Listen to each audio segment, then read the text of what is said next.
Have you ever traveled through time? We do it every day. Asgardia is a country with a population of more than 1 million people from more than 200 countries on Earth.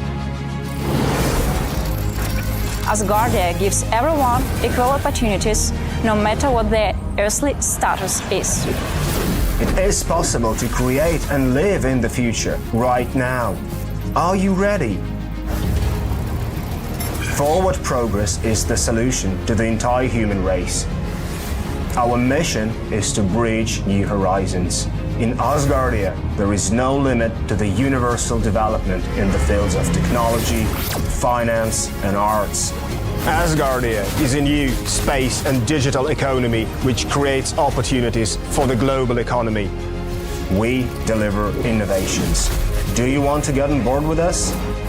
We are developing various kinds of digital businesses, attracting them to the Asgardia platform that can be backed by the means of our umbrella, i.e. franchising of the Asgardia brand. We can not only attract investments into space programs from prominent institutional investors, but also affordable amounts from the citizens of Asgardia.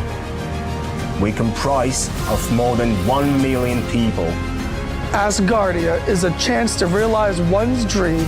This is a dream-driven space nation. Asgardia is a chance to belong to a community of free-thinking enthusiasts, goal-driven dreamers, and fearless innovators, theorists, and scientists. We are the first space nation. One humanity, one unity. Asgardia. We are creating The future.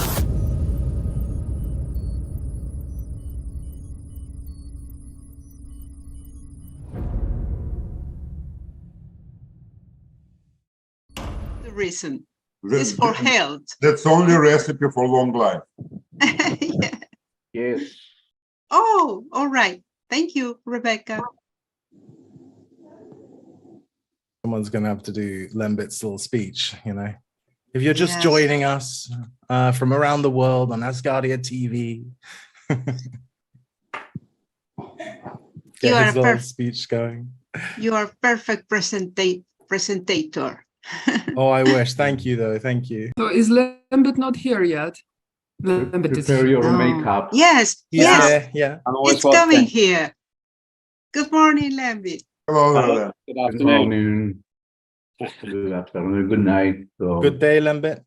Hi, good day. Yeah, I'm just getting I've got a sound problem. That's what delayed me, but it'll be fixed in 20 seconds. Right. Magically. Now you should be able to hear me a lot better. Great. Good to see you all. Yes. Great to see you all on this fine day. We'll just give everyone a couple more minutes to join. Then we'll get going.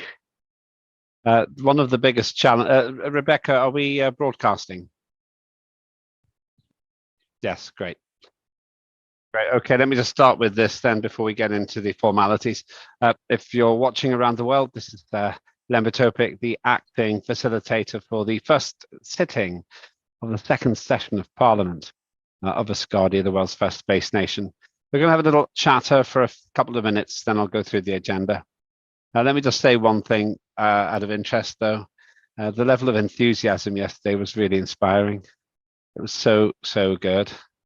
And I hope that colleagues feel the same. I was talking to, let me say, some very senior members of Asgardia last night, and they were very happy with what happened and how it went. In 1 minute, we'll get going. So carry on chatting just for a short while.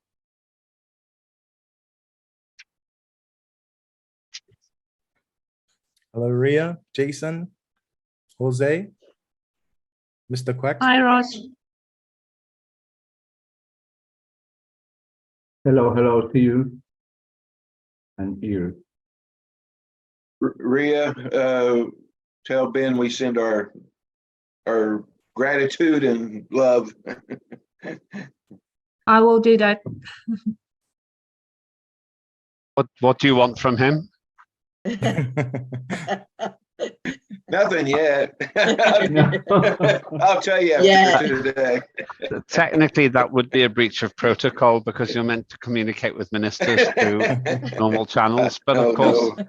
the I'm reason. sorry. No, wait a minute. Technically, he's not a minister yet. That's exactly right. So therefore, he's just a man. So you're Quick, allowed get him to on do the phone. so you're completely right. So you escape on a technicality. If you could pass on my regards to Ben in a completely non-professional manner, completely unrelated to work, and just let him know that I said hi, that would be perfect. Well, I've got no more. I'm not the chair of Parliament. I mean, I'm just a man, basically, as well. So, I will do, but you can. But my answer to you, and I can only say this possibly for a short while longer, is do it yourself, Ross. Hello, good morning. Good morning, Oh, Ada. Good to good speak to morning. you. Good morning. Yes, I was waiting for your call. What happened? I just said I'm just a man. I have no responsibility. Let's see what the vote says at 6:15 tonight or 18:15. Then after that, if we'll see what happens, then I shall call you. At the moment, I'll just be calling you to bother you on a Sunday. On the Sunday, yeah. It's Monday in some places. OMPs. With several demands for you, Aida, because the next day, Lempe topic is not only a human being, it's another thing for We us. don't know yet. We He's don't know a yet. robot? He's ascending. He's ascending. Oh, I don't want a robot. I want a human. In terms of Asimov's rules of robotics, I would be a very bad robot. Let alone harming other people. I spend my life harming myself. Good day, everyone. Right, so let's get started then. Welcome everybody. I'm Lembit Topic, the acting chair for the first sitting of the second session of Asgardia's Parliament. That means we have been functioning for 5 years and 1 day, and this is the third day of our first sitting of the new de-elected Parliament. We have 150 members of Parliament.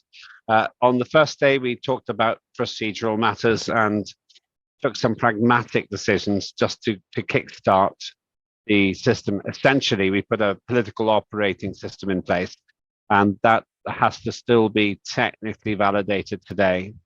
It's a little bit back to front. Maybe in 5 years' time, we will find an even better way of doing it, but it just means that we can keep going.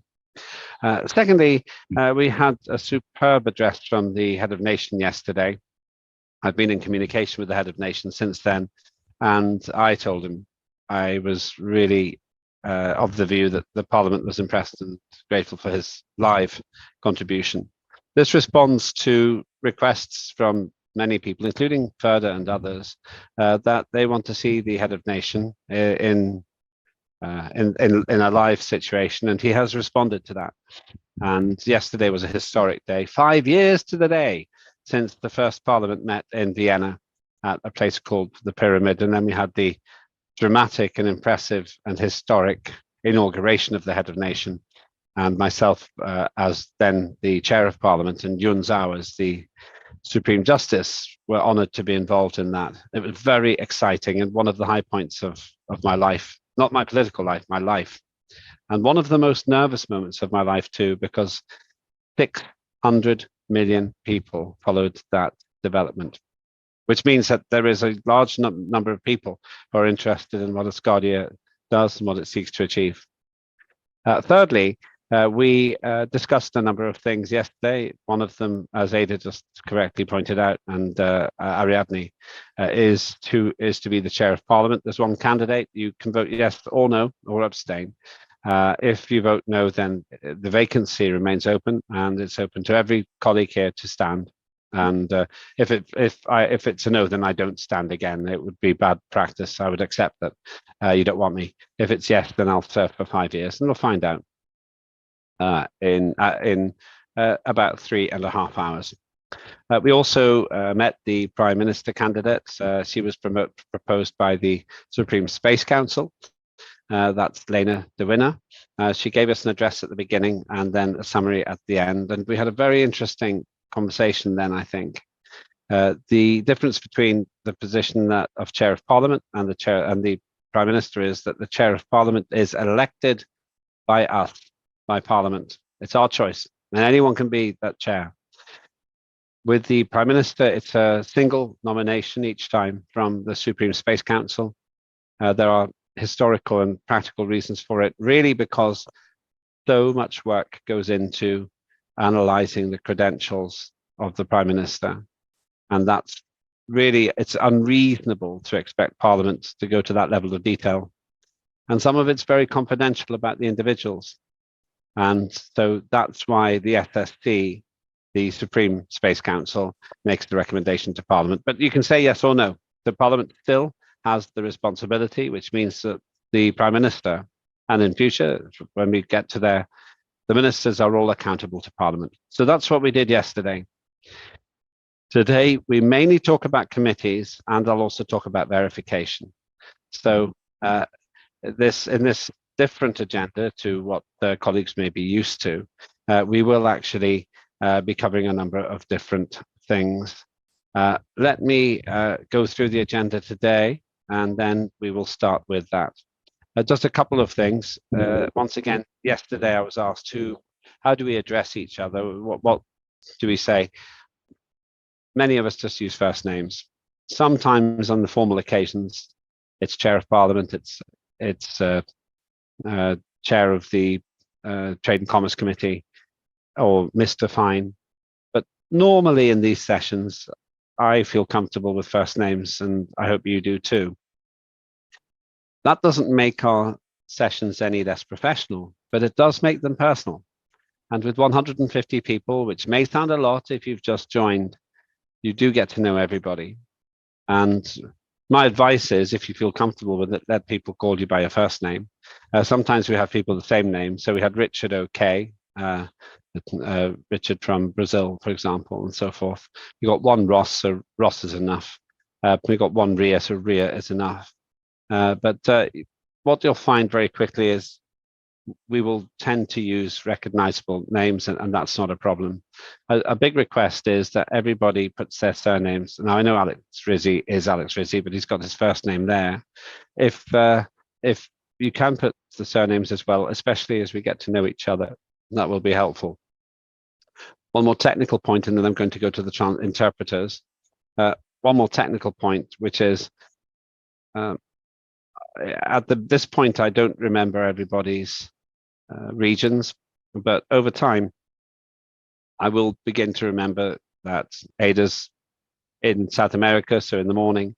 John's in the United States, so it's still the morning for him. Ross Cheesewright's in Britain, so it's the afternoon. And on the other side of the world, we've got Sanat, who is in the evening, and so forth. Ferda, who will be at in the evening as well. She'll be at about 5:45 p.m. In terms of British summertime. That doesn't really matter, but it just helps you keep perspective on where everybody is, and that makes you feel like we're a global operation. Let me just, before I go any further, because enough people have joined, let's go through our interpreters again. They will tell you how you can listen in your languages. And as always, let's start with our Russian interpreter. And I believe Ilya is active now. Good afternoon to you, sir. Good evening, Mr. Opek. Let me address my Russian-speaking audience. Уважаемые господа русскоговорящие члены парламента, рад приветствовать вас на заключительный день первого заседания парламента второго созыва.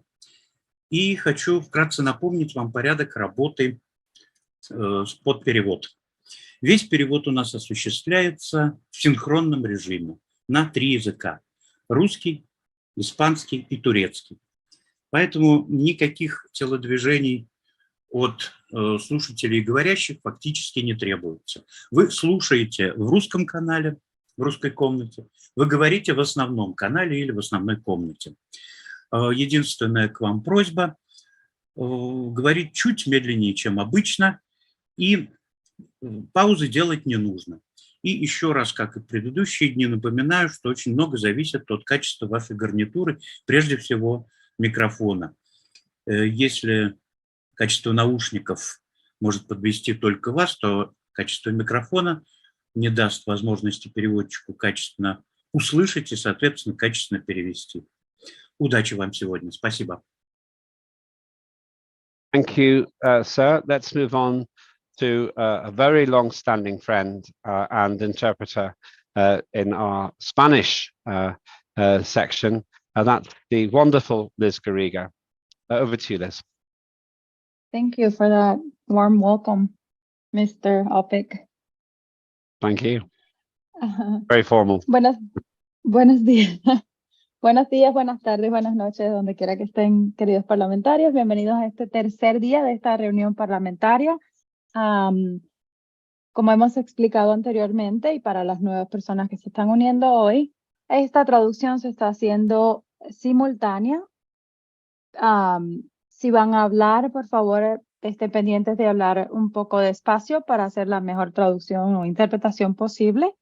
Y si tienen alguna pregunta, por favor, comuníquense con el señor Lembit o con Linda y ella nos deja saber cualquier problema que tengan. Si están escuchando, por favor, estén seguros de conectarse en el canal adecuado y que tengamos un lindo día. Gracias. Thank you, Liz, and it's always great to have you here with us. Let's move now on to our Turkish interpreter, and I believe Alpa is active at the moment. So good early evening to you, and over to you. Good evening, Chairman. Thank you very much. Evet, değerli katılımcılarımız, tekrardan sizlerleyiz. Artık alışılageldiği üzere bildiğiniz gibi toplantı sırasında 3 farklı dilde simultane çeviri hizmeti sunulmakta. Bu hizmetten faydalanabilmek için ekranın altında bulunan tercüme butonundan Türkçe seçeneğini seçmeniz gerekiyor. Ve eğer ki siz Türkçe olarak söz almak isterseniz de biz yine aynı şekilde simultane olarak sizin sözlerinizi İngilizceye çeviriyor olacağız. Sizin herhangi bir şey yapmanıza gerek yok. Sadece konuşurken biraz daha yavaş ve tane tane konuşmanızı rica ediyoruz. Bizler İngilizceye çeviri yaparken aynı şekilde de diğer meslektaşlarımız da Rusça ve İspanyolca dillerine de çeviri yapıyor olacaklar. Teknik bir arıza ya da bir sıkıntı yaşarsanız da yine parlamento koordinatörüne ulaştırmanızı rica ederiz. Biz hemen ilgileneceğiz. Çok teşekkür ederiz. Şimdiden hepinize başarılar. Very many thanks, and a continuing thank you to our interpreters. Asgardia has the most sophisticated interpretation system of any Zoom environment I have ever worked in. We have evolved this across 5 years, and it keeps improving. There are colleagues here who have pioneered using AI systems to translate into different languages. I always feel it's best still to have a human interpreter, because a human interpreter can sense the mood, the tone, the messaging. But we are still working with AI, and that's one of the reasons why I think it's important we recognize the value of that, and it's something which I hope that, well, I'm sure that we can develop across the next year or two as well. If you have any problems with the chat rooms, then please stay. Ricky, was it Ricky? I can't remember. It was somebody with Sanat was saying yesterday, I think, that he could not hear it. I don't know what the problem was, but usually we can fix it very quickly. So do let us know if something does not work. One other thing, don't speak too fast. Speak a little bit more slowly than you normally would, and that just makes it easier for the interpreters as well. I apologize to the interpreters because I have a presentation which we will use, and I have not shared it with them. But the good news is there are very few words on each slide, and we go through it slowly because it's really just there to introduce subjects all the way through. So sorry, interpreters. I had a problem with the backgrounds, which I've now fixed. And I believe that our parliamentary coordinator, Linda, will be able to share that when the time comes. 2 other small points. One is that we will have one short break today, and we will choose a good time to have that break. And the other point is we will finish at around 18:15. We will get the results of the votes around 18:15. It might be just a little bit later than that. And then as soon as I've had that, Then we will go to some concluding comments as well. The latest we will be finished, absolute latest, is 1845 UTC, but I expect to be finished before then. I expect it to be around 1830 UTC. Always UTC. It's just easier. When I come, if and when I come to your country, you'll find that I keep my watch on UTC, which confuses people when they look at my watch anywhere in the world, actually. But it's just the way that I have to do things, because then I know I don't call you in the middle of the night. Okay, let me review the agenda, and raise your hand at any time if you've got an issue, and then we can fix it. So looking at what we've done so far, on day one, we had some procedural matters, which meant we could get going. The election of a temporary chair for this session, which is why I'm chairing it. And the election of the Mandate Commission, the Counting Commission. Once again, those were interim votes, but we did those. And then on day two, the high point was the live, not pre-recorded, the live address from our head of nation and founder, Dr. Igor Al-Shabeli. And then we had, after that, discussions about the chairman of Parliament position, which I'm standing for, and then the appointment of the Prime Minister, which Lena de Winner has been proposed for, nominated for by the Supreme Space Council. You can vote until 18:15, then it closes. Then it closes. So you still can vote, but please vote now. Do not wait till the last minute, because the digital system will not let you vote at 18:16. In fact, at 18:15 it will shut. So please vote now, and that's UTC. So you have less than 3.5 hours to vote, but I would suggest you vote now. So that's what we did on days 1 and 2. Now, a point on verification, it's on the agenda for today, but let me tell you that we are verifying people in a practical way. I want to talk about this now, then we'll talk about committees. There's an official system, which I will show you again today, but in practice, we are going to go through the committees, and I'm going to ask you to raise your hand when we get to that point, if you're interested in that committee. We have 63 here, so roughly half of Parliament, but I want to get going, want to start working on that, because it will help formulate those committees. So just because we can, and we are practical in Asgardia, we're not obsessed with we're not obsessed with just a procedure. We will make sure that hopefully everybody here will have an idea of which 1 or 2 committees they will be on by the end of today. The only real restriction is the numbers, maximum 25, but we'll talk about that again today. If you've got problems or questions, then please ask at any time. Then the other thing we will do after that is we will talk about the process of priority legislation. And I'll show you, we're not discussing legislation today, but I'll give you a rough idea of what legislation is coming forward. And then the Counting Commission summarizes the debates, so the votes as well at 18:15. So once we have done all that, and any other matters you wish to raise, we get a summary from the Counting Commission. After that, I believe we will get further comment from the head of nation, presented by the head of administration, and that will be approximately 18:15. That'll be after the final votes have the provisional outcome of the votes has been shared. And then we play the national anthem, and then we close. And that's what we're doing today. At the end, I will also remind you what I'll tell you now, which is that the next time we meet will be on Thursday. We have a regular question and answer session on Thursdays. I'll remind you about the time for that. It's fairly steady, and it's in the evenings. So any questions on that before we go into the committee structure? Okay.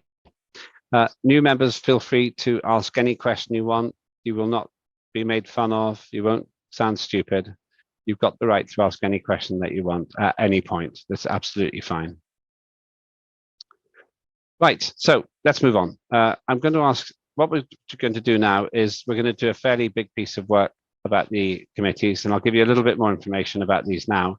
And at the end of each session, each item, I'm going to ask you to raise your hands, and I'll explain that it's an informal process, but it will lead to a formal result. What I will do is I'll use the updated and slightly more detailed version of the presentation I briefly showed you on Friday 2 days ago. And then we will, at the end of each slide, I'll ask you to show your hands. You can vote for more than one committee at this stage, because then at the end we'll work out which ones you really want to, sorry, more than two committees at this stage. At the end of today, I would ask each of us to decide which maximum two committees you want to be on. Some colleagues have got in touch with me, and we'll put those names on the list as well. So that's what we're doing today. Right, I'm going forwards and backwards between two screens, by the way, so if I don't respond immediately to somebody's raised hand, I will get to you. Linda, if you could use the most recent version of the presentation that I sent you, that would be really great. Thank you. So this is the updated and the corrected version of the introduction to committees presentation, which I had problems with the backdrop for. Thank you those who helped to get the technical aspects right.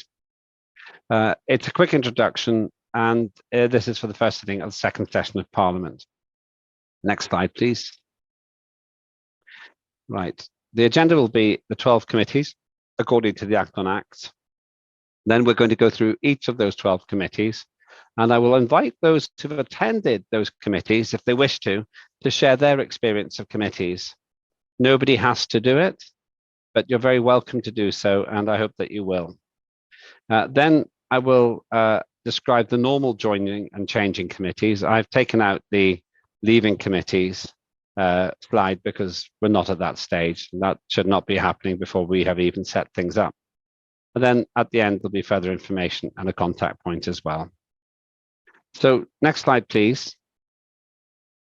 The 12 permanent committees, according to the Act on Acts, are as follows: Science, Finance, Citizenship, Foreign Affairs, Information and Communication, Trade and Commerce, Justice, Youth and Education, Safety and Security, Equity and Resources, Manufacturing, and Culture. Those are the 12 committees. Every committee can have a maximum of 25 members of Parliament. Now, if each committee had 25 members of Parliament, then we need more members of Parliament than we have. The maximum number of people on each committee times 12 is a very large number indeed. Well, it's actually 300. So I just realized, in fact, we could, if everybody does two committees, then it would be just about right. But the reason we have that limit is because we don't want everybody to be on one committee and another committee to remain unpopulated. So we need to make sure that each of the committees is rationally balanced. And that's the main reason for it. And this moment I've just realized and I've remembered, the reason we chose 25 is because theoretically, if all 150 members have two committees each, that's 300 places. And for 12 committees, it's about right. It's about right. I think 12 times 25 comes to roughly the same figure. So members of each committee elect a chair. So once the committee has been established in membership, the chair is elected from within those people on the committee. And the reason that works is because the committee then owns the decision of who is in charge of that committee. And then once the chair has been elected, then the deputy chair is appointed by the chair of the committee. So it's fairly straightforward. It's a fairly straightforward process. Then parliamentarians, as I say, can nominate themselves for up to two committees. The expectation is you're on at least one committee. If you're not on one committee, you're really doing not enough, because other people then have to do the work that you're not doing. So I would expect everybody to choose at least one and probably two committees. Sometimes the chairs will be on the one committee because there's just so much work to do as a chair that you can't really do the the work of being chair of a committee at the same time as being on another committee. But if you feel you have the energy to do that, then you can. What are the qualifications to be a chair? You just have to be on the committee and you have to put yourself forward, and then the committee votes. Let's move on to the next committee, next slide. So for each of the 12 committees, I'm going to do this in the same format. This one's for science, a brief summary, then 2 sentences there, and then I will invite people who have been on science, either the chair or others, to share their experience of the committee. Nobody has to speak. If they don't, then I will still call a vote. It's not a vote. I'll ask for a raising of hands for those who would like to be on science. Then I'm going to ask my team to write down your names, and that will save us time at a later stage. We'll still do this formally, but I just want to have a rough idea of who wants to go where. Any questions on the process before I carry on? Okay, so let's start with science. For science, I can say that it's an absolutely vital committee for obvious reasons. We can't get into space without science. The actual chair of the committee is with the former chair. He may stand again, but the former chair, because all the positions are vacant, is with us today, and he's in a better position to talk about what's happening there.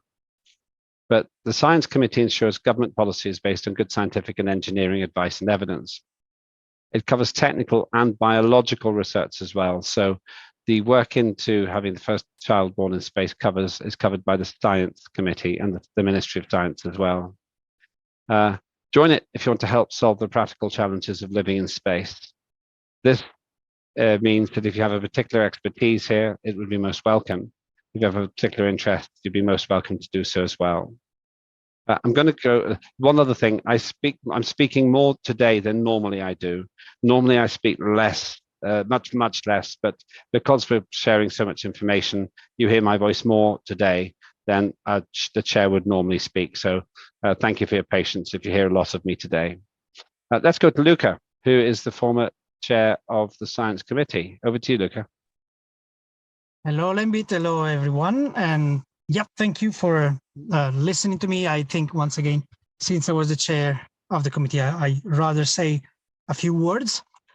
As you suggested with your text in the slide, Science Committee is there mostly to, in some sense, make sure that whatever we do as a parliament has scientific soundness, is not just nonsense, or is not driven by the goal of Asgardia, which is living in space. So I think we try to ensure that with our activity.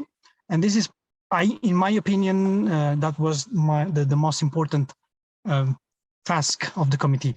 But this is not all. We also, of course, participate in legislation preparation, and we have an act, which is the Science Act, that was prepared, and it went through two readings in Parliament, and I don't know if it's going to continue. I hope we will continue the pipeline to get confirmed at some point, voted and then confirmed, which is an act that establishes a little bit the main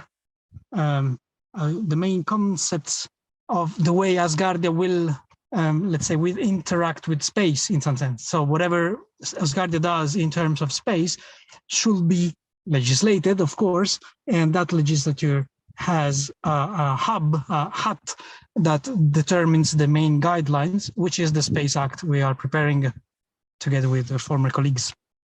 So this is one example. Last year, we prepared also some material to start a legislation on environmental care, because environment is something that the Science Committee also wants to take care of a lot. It wanted, I'm talking about the first Parliament. And this is also quite important, in my opinion, and in many other people's opinion, unfortunately. And this is kind of legislation we want to go directly into. The rest of the legislative work is really facilitating and helping other committees also in making their legislation scientifically sound and scientifically, let's say, relevant for the goal of Asgardia. Besides the legislation, we also have some projects that we run. One was we started discussing and trying to make a reality of this, of a satellite that we want to launch in space. We had, Asgardia had a first satellite launch in space about, what was that, 5 years ago, I think. And now we want to go for a second spacecraft. It's a symbolic, more than everything, fact, but we want to do that. So the science committee was not officially in charge of this, but most people from the science committee were trying to lead and drive the works for that, let's say, challenging job. And so probably I will probably try to stay in the same committee and try to keep on doing the same work for Asgardia too. So these, I think, are my main points. I think that something that I might add is that people in the committee was not scientists.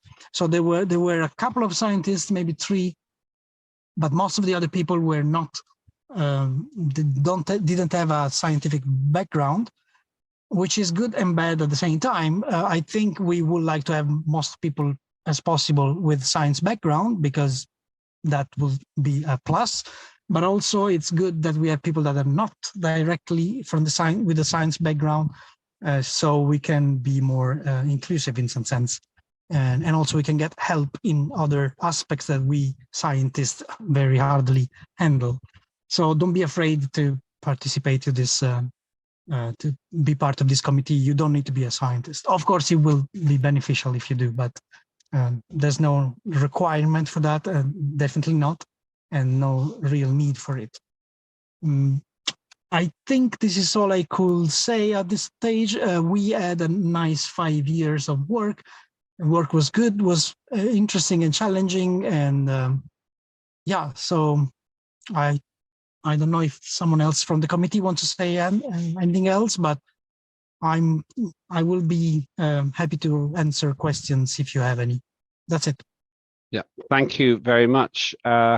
Let's go to, in the order, Ariadne, Sergey, and Victor. So Ariadne, you're next.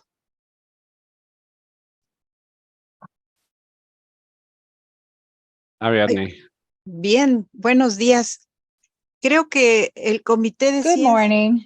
I think that the science committee has been its synergy place and very active. And finally, just like Lebit says, we consider that the science committee has certain conditions that makes us think of what the head of nation told us yesterday, the need and the possibility to implement the structure to get to space. And the first step is very small. It's the satellite that is letting the world know that we are Asgardians and we are in orbit. I think it's very convenient, and there should be people that are linked with technological schools and multilateral relations with science. But I also consider that there should be people that can promote for the search of funds, economic funds, to be able to achieve those goals.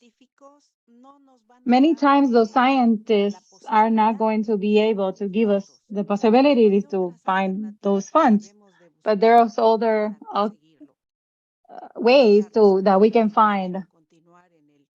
And that is the reason why I want to stay in the same, in the science committee. And I have sent my notification to Marcus and Lemby, and I would like to, and talking about it, obviously with my ID, with my passport number, and considering that I see that this would be my first committee. Aside that my second committee might change. My second choice might change. I am very happy that, and I hopefully the science committee should achieve the goal. So I think we should all do it together. Thanks. Thank you for your comments, and look forward to seeing if you're standing for the chair of citizenship again as well. We can come to that later. Sergey, I think I accidentally lowered your hand. If you did want to speak, then please raise your hand again. So apologies for that. I've got, and somebody else had the hand up and it's gone down as well. Victor, then Ricky, and there were two other hands, but they've gone now. So raise your hands again if you would like to speak. At the moment, I've got Victor and Ricky. I won't force anyone to speak. If you've lowered your hand, if you raise your hand by accident, that's fine. If you want to speak, then please raise your hand. Just Victor. To unmute.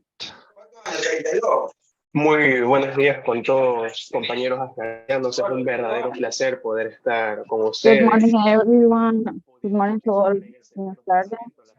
I'm very happy to participate in this parliament. And was not able to do it the first time because I was not. I was very young. I'm very happy to work with you. I would like to participate in the science committee because I am very fan of everything space related, and I also care about the environment and the planet, and I would also like to be part of the Youth and Education Committee. I want to thank you all, and good luck to everyone. Thank you very much indeed. And we will get to all the committees, so you can raise your hand whenever we get to that one. And then we will have the informal list of people who want to be on the committees. Ricky, you're next, and then Ross. Greetings, Chairman. Yeah, I put in for the Science Committee. I sent Linda the notification on it. While I'm not a scientist, I do go after information. There's a lot of things that sometimes get overlooked, which is really no one's fault if you're not used to dealing with certain things, because a lot of what we have to do, irregardless of the committee, has to conform to international law, ISO standards, and various other things, plus science, especially with the satellite project that we're working on, or Asgardia 2 working group is working on. We'll also have to work with manufacturing and trade and commerce, and possibly also equity and resources. So every committee is going to run into this. So there's a lot of interactions between committees and different ministers to get a project up and running and off the ground and for it to be successful. And that's where I feel my strength is mostly, is the gathering and putting together various informations, such as, the cost of a launch, depending on the company. Is it just going to be a standard CubeSat, a little bit bigger? If so, is it going to have any maneuverability? What kind of maneuverability do you want it to have? These are things that I look at. So I think I'm going to have a good time on the science committee. Thanks. Thank you very much indeed. And I'm pleased to hear that you've been thinking about this as well, Ricky. Ross, then Jose, who seems to be the last speaker at the moment on this. Ross. Thank you, Levit. I suppose this is just a point of order. I feel that there is a bit of confusion around the process of people putting themselves forward for committees. So I would ask that you clarify what are people actually supposed to do? Do they raise their hand before we move on to the next slide, for example, if they want to join the science committee? because yesterday there was obviously some chatter about sending Linda emails as well. So I just want to clarify for everybody, what is the process for putting themselves forward for a committee? Thank you. Okay, I'll do that after Jose's spoken, because we'll do it. There's an informal and there's a formal process. The informal process I'll explain in a moment. Then there's a formal process also. I'll explain in a moment. Let's just get Jose, and then I will explain. Jose, good afternoon to you. Hola, ¿cómo están todos? Es un saludo a todos. Hello, everyone. Hi to all the new ones. De mi parte, yo estoy en el Comité de Manufactura y Ciencia. I'm in the Manufacturing and Science Committees.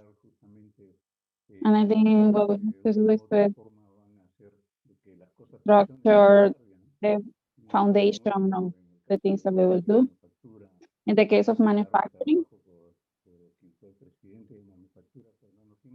our former president Jimenez did a great job, and in my experience, I have a vast experience in manufacturing. I was part of many manufacturing companies, and we have to make sure that all the things that we build comply with all the legislation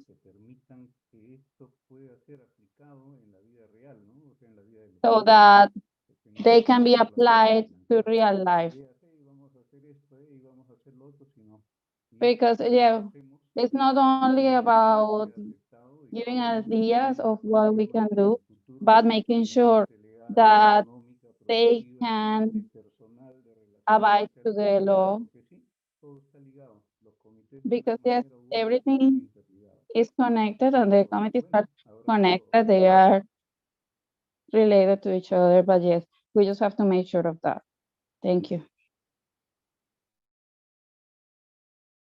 Thanks very much indeed. I'll take Bridget and then I'll explain the voting, sorry, the parliamentary selection application process. Bridget.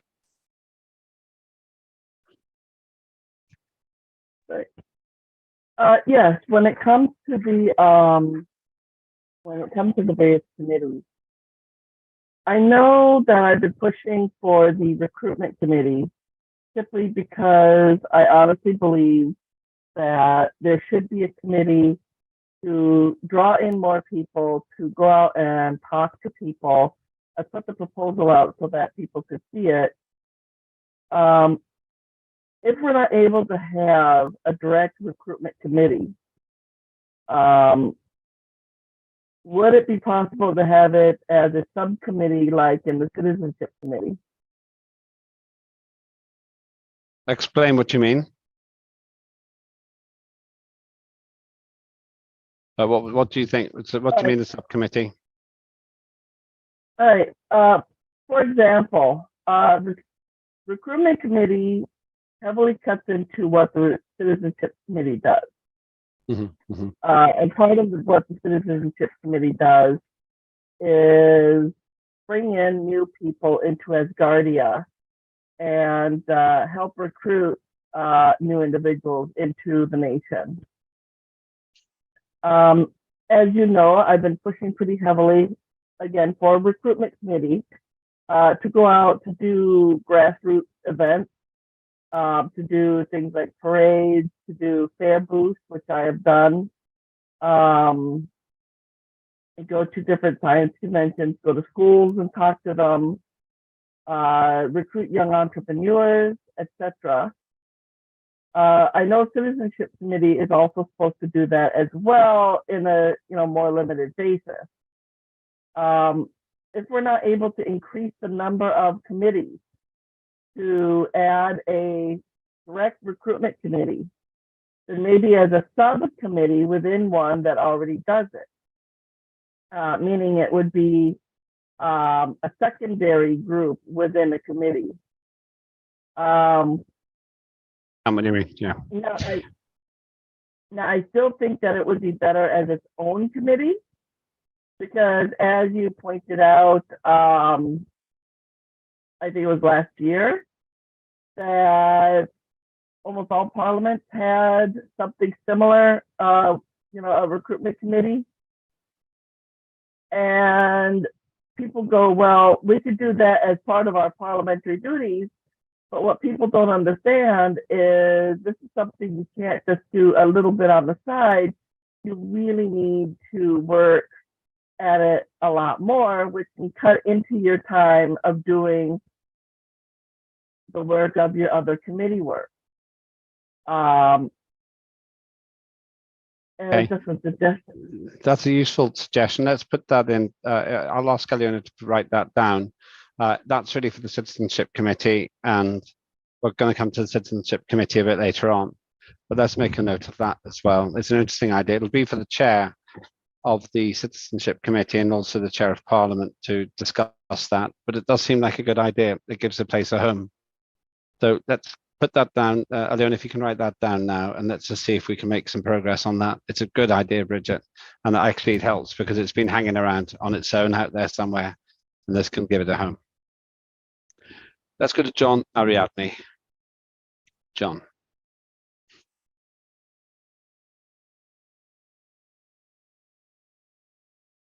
Yes.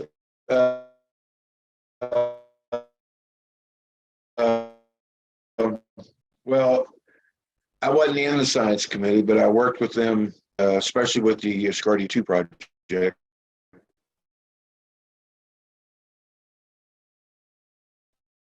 And I just want to comment that Luca, the chair of the parliament at the time, was a very valuable asset to that committee. I hope he does run in the science committee again, and I hope he does run for chair. And I hope those who are on the science committee vote for him to be chair, because he, like I said, he is just superb when it comes to running that committee. He did a great job. And I had a lot of fun working with that committee. I learned a lot, especially so, and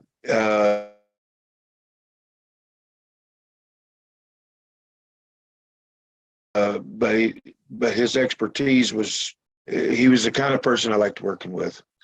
As far as I think want the science committee is my second choice, because science to me is a passion.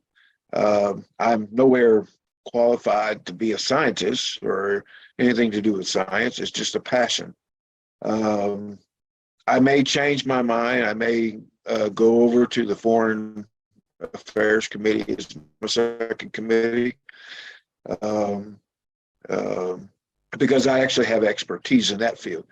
For the good of Asgardia, I may change my mind if it looks like that committee has a lot of people on it and they need other people on the Foreign Affairs Committee. I will do that as my second committee. Of course, my first committee, you all know, is Trade and Commerce. I really enjoyed chairing that committee, and I've got a great vision ahead of all the things that that committee can accomplish in the future, in the next 5 years. So anyway, that's what I want to say. And Bridget's question, I was going to say that, I think that's up to the chairman how many subcommittees you have, but she could do it like we did with the science committee. We created a work too, and it still belongs in it. But anyway, that's what I want to say. Thank you. Thanks, John. I think your signal's breaking up a bit, but we got the idea. I just want to say that we won't be able to go through every individual person's preferences, but you're getting an idea of how the thought process should be for where you want to be in which committees. Ariadne.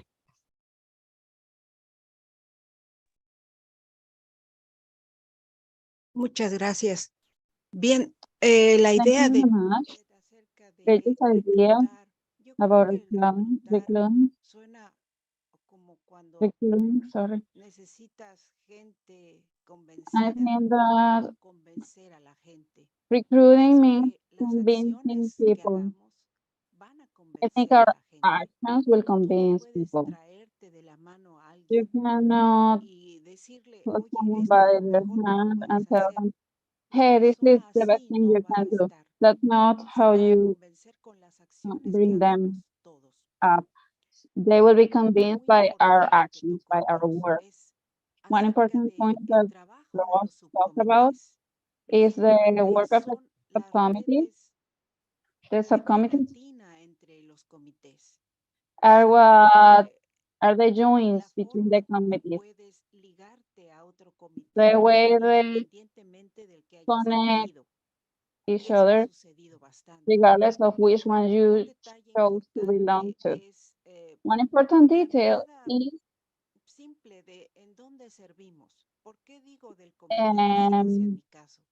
where, if wondering, where do I serve? I could coordinate Asgardia too. The coordinator is not a scientist, is the person who makes sure the documents are well distributed, and that's something that interests me because it's about the memory, the historical memory of Asgardia.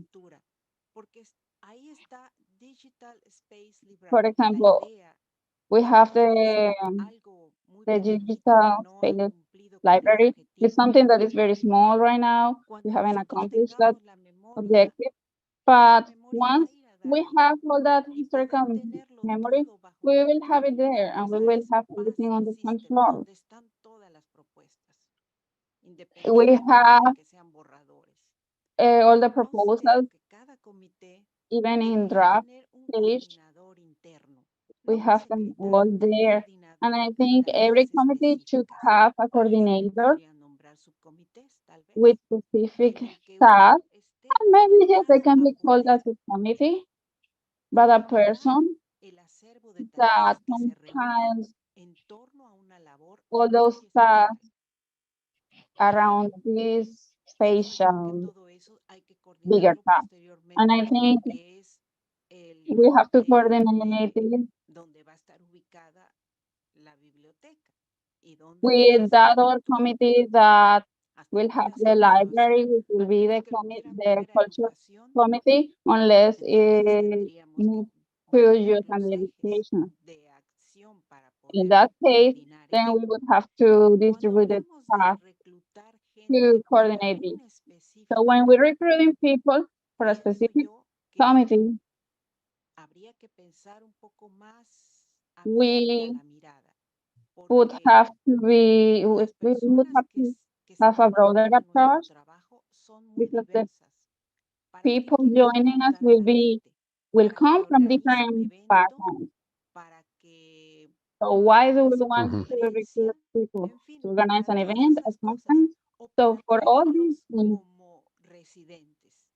or only to bring them as residents, which would be something very different, we would have to analyze everything carefully. That's all I wanted to say. Thank you. Yeah, thank you. I would just ask colleagues to stay on these are good general points. Once we get into the next committees, let's stay focused on the specific committees.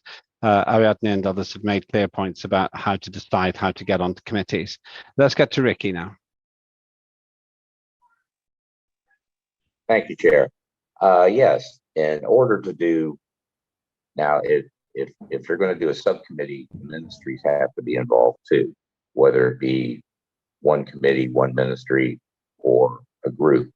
Now, to do a separate committee and ministry, you're going to have to do an addendum to the Act of Acts and a referendum for the Constitution. And that's all I got to say. Thank you. Thank you. Let's note all that. We won't set up any subcommittees today, but it's useful.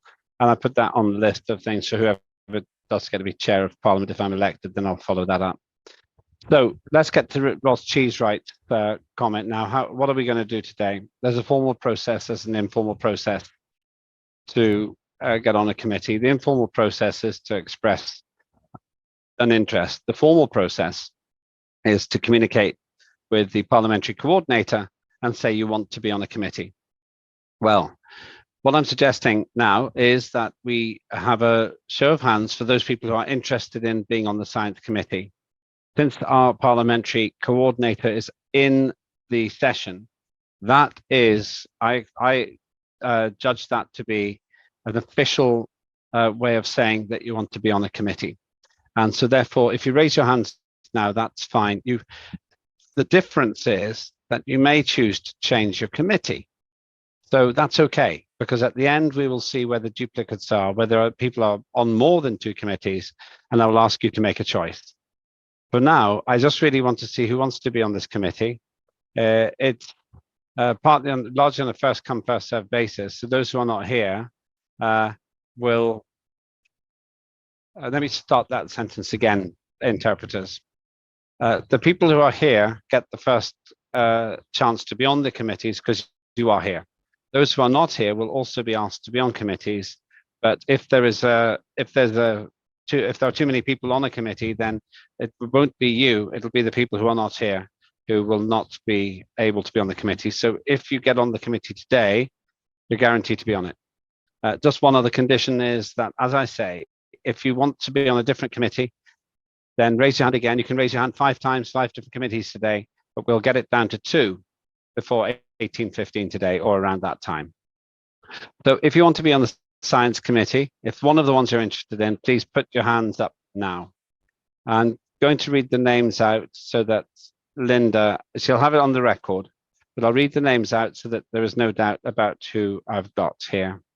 Got Ricky Sickles, Sergey Colin, Corner Olivier, Saida Zinat Tasnim, sorry, Zenadi Gusev, Jose Nicholas Marcus Perriero, I think it is.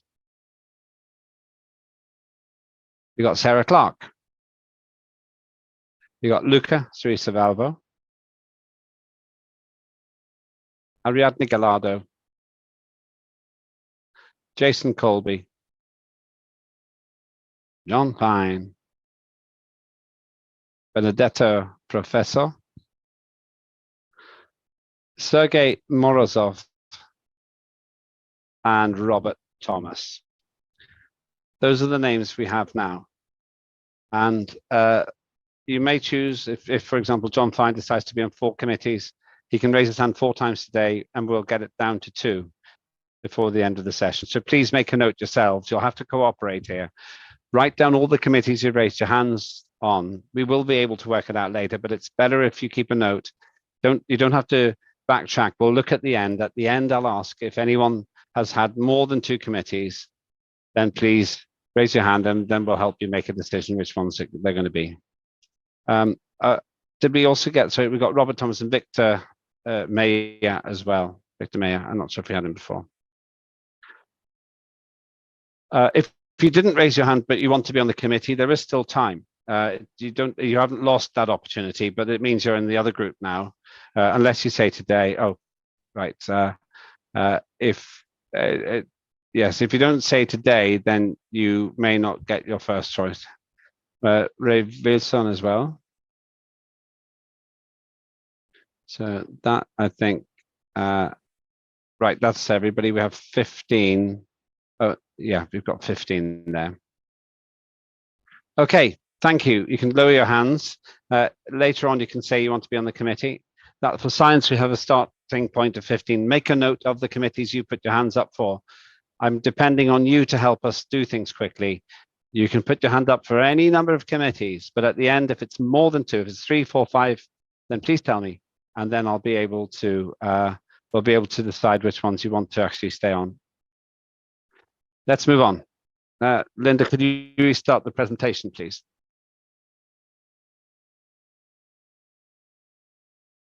Thank you, Luca, by the way, that was really helpful as well. Right, next slide, please. Finance considers expenditure and has particular responsibility for preparation and detailed study of Asgardia's budget. It's a key committee to drive the economy and actually also to keep things moving in terms of expenditure. Join it if you want to help develop strong economic growth and I would say also responsible financial operation. I can see two hands up. We've got Alex, who is an expert on this. He'll explain himself. And we've got Ray Wilson as well. So let's start. Oh, and then Kashif Sheikh and then Sergei Morozov as well. So if you want to speak now, let's start with Alex. Alex, good afternoon to you, or evening, in fact. Over to you. Спасибо, господин Апик. Здравствуйте все. Я буду говорить на русском языке. И на протяжении последних 5 лет я был председателем финансового комитета. В течение 5 лет обсуждалось много интересных вопросов о валюте, экономической системе и другие сферы финансовой деятельности. Я считаю, что этот комитет один из самых... I think that this committee is one of the most interesting ones because it has the matter with actual situation. Currently, the committee considers 2 key legislative proposals. The first one is the taxation law. This act has been on the agenda for quite a long time and has been actively discussed and has passed several readings, 2 readings.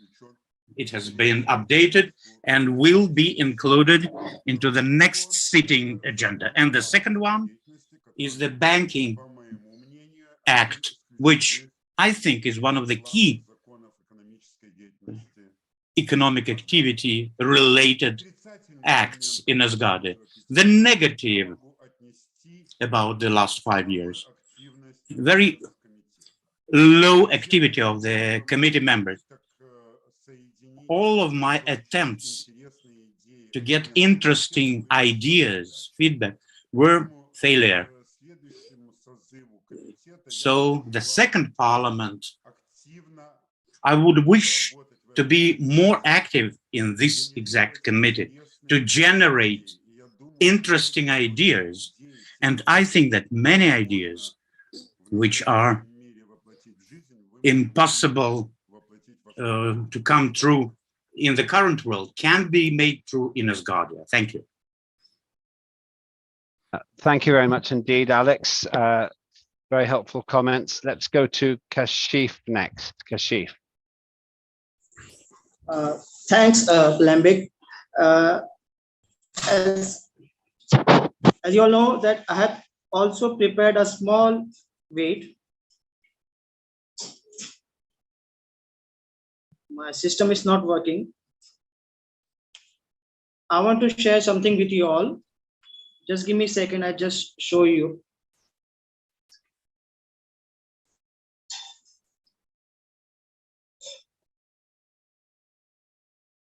Just while, okay, yeah. Okay, here we have it, yeah. Can you see this? Yes, yes, we can see it. Yeah, I have made this list that we can do business with less capital investment and get good profits out of it. For example, I have mentioned 5 businesses we can do to generate revenue, like wooden item export-import business, artificial jewelries, music and songs we can produce on Asgardia banner. Then we can do online classes and language speaking courses. We have lots of Asgardian with us from different countries. We can make a group of that special people who will teach their languages, and we can make a CD of it, a proper course, and we can sell it. And from that, we can generate revenue. And the last one is a publication house where we can sell novels, books, music, comics, etc.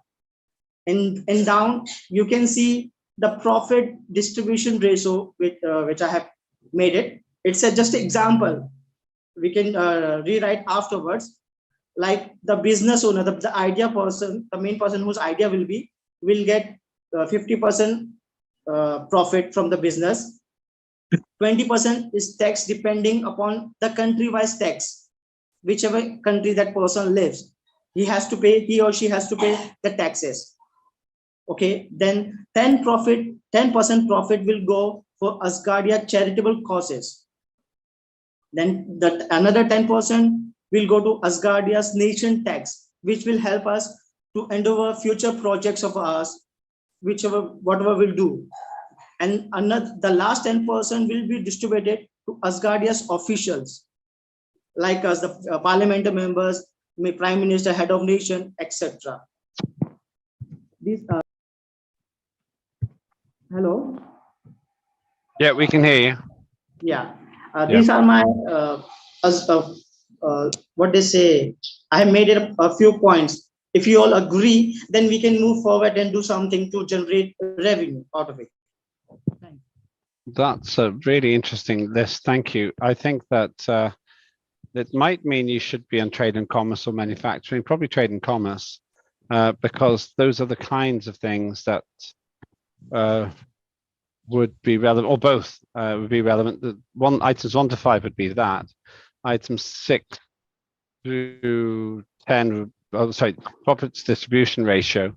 That's a debate for the committee. Yeah, that's debatable. But for example, I have just mentioned it. Yeah, it's good. It's very good. So I'm grateful for that. And I would say the first 5 would be trade and commerce, and the second 5 would be the finance committee. I'm just going to I've got a comment from Lena de Winner, who is our candidate for Prime Minister. Lena, over to you. Thank you. I raised my hand in the capacity of an acting Prime Minister, as you all have heard from the head of nation yesterday. Until the full installation of the new cabinet, the existing cabinet is in the acting capacity in order for the business to run as usual. So what Kashif you have proposed has a lot to do with the Ministry of Trade and Commerce. These are projects, basically, what you are talking about. So just for practical purposes, I would recommend that once the Trade and Commerce Committee is established, at least the first half of your list, then through the chairman, whoever that person is, you work with whoever is the Minister of Trade and Commerce. For the time being, the acting person remains Ben Dell. And that would be a very pragmatic way forward, because in Parliament you do legislation, in the cabinet we do pragmatic work, the execution work. So that's really the area of execution, what you're defining, the project work. Thank you, Lena, and thank you. It does seem to me that trade commerce might be a place you really should think about joining. It's a really good list, Kashif, there. We will get to that. So I recommend you raise your hand for that, and maybe for finance as well. So those are the commentators. Let me now ask again, if you raise your hand, if you're interested in the finance committee, please do raise your hand now, and I will read the names out. They are on the recording, but just for the record, I'm asking you to raise your hands. Okay, so we've got Joshua Carter. We have Ria Dell. We have Alexander Rizzi, current chair. We have Adal Perez. Good tie. Good to see you dressing like I do. You got Sergei Morozov. We have Erin Omerzak. We have Kashif Sheikh. And we have Takuya Kanedo. Good to see you, by the way, Takuya. Welcome back. Anybody else before we move on? Yeah, it's good to see you. Takuya did a lot of very interesting work, actually, in the previous session. I hope to come and see you if I get elected, and if I do a world tour, I really hope to come and see you, by the way. Elected for chair. Anybody else? Okay, thank you. You can lower your hands. Linda's got that record. It's also in the recording. Thank you very much. Let us move on. If Linda can Linda's working very hard today. If Linda can now share the next slide, that would be great.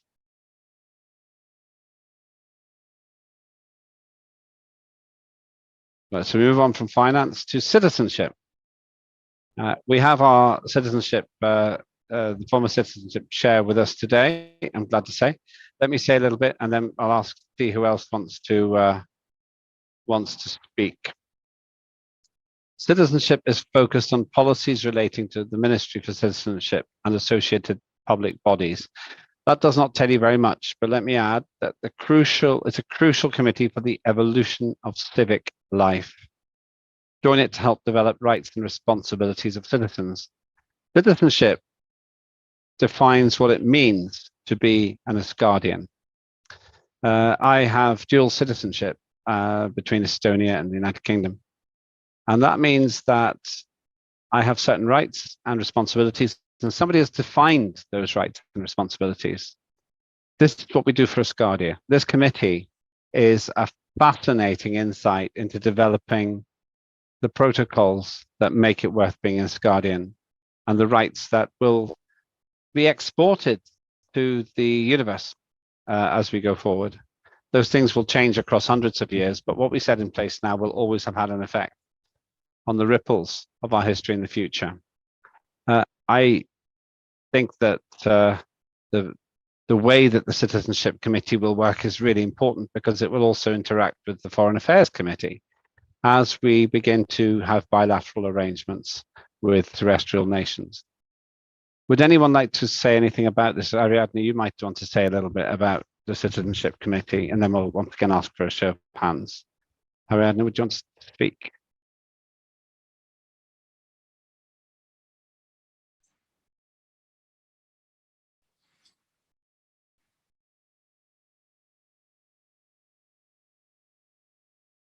I'm just waiting for the translation to complete. Right, Ariadne, over to you. Bien, en mi calidad de anterior presidente Yes, del in my capacity of former president of the Citizenship Committee, there's a few things that are still in pause in that area. I feel that there's many people thought we're confused about what we are, residents of Asgardia and citizens of the orbit, or can we get the citizenship and while we're on Earth? So that was very confusing. And finally, there was a very intense work that was really spread out, because talking about citizenship is talking about all the things that a person that resides in a place, and that person gets from their place the rules, the education, the philosophy, the care that they need to take of their environment. And for example, when Bridget talks about people collaborating with citizens, I think it's spending time with people and sharing what all the things that the residents of Asgardia should share with others. And in that sense, what happened with the Citizenship Committee opened their arms to everybody in the Parliament. And finally, this was the committee that was spreading all the information of the activities in the Parliament. And I don't think this should happen in the future. I think this should have the members, just specific members they'll be working in the committee. So that's it. I think I hope that many of you will be active in this committee. Thanks. Thank you. Any other questions or comments before we ask for a show of hands of those who are interested in citizenship? And this is the third committee we're doing this process for. Theoretically, I have not been able to check if somebody has signed up for 2 already. But if this is your third committee, it's okay, do it now. At the end, we will reduce it to 2. That's not a problem. You need to keep a record and then tell us. We will find out later but it is better if we make those decisions now so that half of the Parliament of Asgardia has chosen its committees. This is a really important committee, and I hope that we will have a good number of people on it. So once again, please, just wondering, Tayana, did you want to speak? If you do, then I was go just ahead. raising my hand to respond to joining the committee for Okay, citizenship. great. That's great. Okay, welcome to Parliament. I don't think we've Thank spoken you. before here. Good to see you. It's a good photo as well. Thank you. Right. Incidentally, if you are here, and if you can put your camera on, this is helping us with some of the verification as well. There's passive verification going on at the moment. For those people, great, good. That was quick, and I like your background. It's really good. So we are doing some passive verification for people that are known to us. I'll give you one example. Ross Cheesewright has been working with us for 5 years, and therefore, in any practical sense, he's already passed the verification process. Ross, I meant to call you yesterday to tell you this. So if we do see you in moving pictures, we're making proportionate judgments about what the sufficient level of evidence is about your identity. So do please do let us see you if you're especially if you're a new AMP, because it helps us with verification. Luca, just want to, are you raising? Yeah, we'll just get the vote in a moment. The nomination. So Diana, you can come back in a moment. Luca. Lembit, I'd like to just ask a question, a very quick question, and maybe make a suggestion on the same point. And this is procedural, so this is about the way we are choosing committees. So I have the feeling that in general, it will be beneficial to spend a little bit longer time in choosing the people that goes in which committee. And I mean, now we can start with a selection, but it wouldn't be a bad idea, in my opinion, to make sure that, as you say before, that the committees are in some sense in equilibrium, in a good balance between themselves, and that the right people are on the right committees. A choice made today might be, of course, very simple for people that has been in the parliament before, but for new parliamentarians, that might be a little bit of a stretch. They don't know how committees work yet.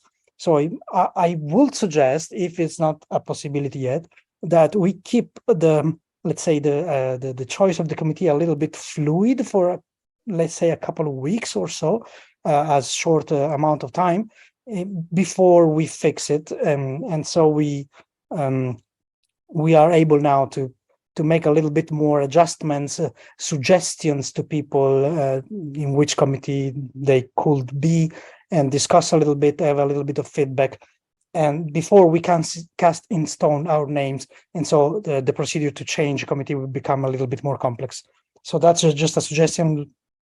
Luca, it's a great suggestion. You're being very diplomatic. It's a very good suggestion. And to explain the whole process, as I see it, one of the difficulties is I cannot make the assumption that I'm going to be reappointed. It's arrogant. So I'm speaking in a slightly formal sense, because until we know for sure who the chair of parliament is, it's actually their responsibility. Technically, I am just here for 3 days at the moment. If I were the chair of parliament after today, what I would do is use the 15th of July, which is another meeting of a formal sitting of parliament, to begin to actually confirm those nominations. That's actually 3 weeks to the day, and that gives us exactly the time to talk. And what I would envisage happening between now and then is a discussion about who's where. Because we have 150 members of parliament, we can actually have a fairly personal conversation with individuals. It's fairly obvious, I'm guessing, that John Fine is likely to be on Trade and Commerce. So there's no debate, really, no problem there. So I would imagine that at least 50 people, this is my judgment, at least 50 people know what they want, they're happy in where they're going to, and then that leaves 100. Maybe half of them again might be fairly sure, but there'll be 50 people who really are in the position that, let's say, up to 70 people who really are in the position you said, the new people. And I'm trying to make sure that we have a base so that we don't have to worry about some people, and then we can spend the time on the others. So you're absolutely right. The reason I did not mention that before is because maybe I thought it was too much information, but probably it wasn't. Does that process fit with your suggestion, Luca? Definitely, yeah, definitely so, yeah. Yeah. I've been talking a little bit with others in the process as well. Existing or previous members of Parliament know that I spend a lot of time behind the scenes talking with people and individuals, and I get to know everybody personally, or I have got to know pretty much everyone personally. So, for example, if I thought, this is an example, it's not a real example, if I thought Ross Cheesewright was completely inappropriate for Citizenship Committee because he's always been a bad citizen in Britain, for example, I'd phone him up and say, have you ever considered finance might be better? That's an absolute example. It's not a real thing. Ross is a great citizen of Asgardia and a great citizen of the United Kingdom, but it does get down to that level of personal activity. I have to tell you that one of my friends who has been an Asgardian member of Parliament, Nigel Evans, he's the Deputy Speaker of the House of Commons in the United Kingdom. He actually does that with 650 people, he and some of the other people. So they don't do it as intimately as we do in Asgardia, but the process is roughly the same. So that's what I expect to be very busy with the next 3 weeks. Last point about what Luca said, and this ties into what others said before, Ricky and Ariadne and others. I think that we have such an effective democracy because it's not impersonal. It is personal. There's a very human relationship between us, and getting the right people in the right places is an absolutely central part of that. Summarizing then to Luca's suggestion, the real process is starting now. The rebalancing will be twofold. One will be if one committee ends up with more than 25, which I don't think will happen, but if it does, we have to deal with that. And the second one is talking to individuals, and we literally look at the individuals and then we talk. And it's an iterative process. No one's forced to go where they don't want to go. But as long as we trust each other, then we get the best answers we can for the membership. And the change process is used if we need to make course corrections later. I think about 15 people maybe in the last 5 years, maybe 20 changed committees, but most people were happy. Of 180 people, I think, who maybe even more who served in Asgardia's Parliament, most people stayed in the committees they're in. So let's get it as accurate as we can. Thank you for that. Also, by the way, this is why we can do it very quickly today, because it's not cast in stone. Luca, for new people, Luca is one of the very active chairs, and he is leading the campaign, leading the project to get us back into space with Asgardia 2. Linda, can you put the screen up and we'll go to the next slide, which I think is Foreign Affairs.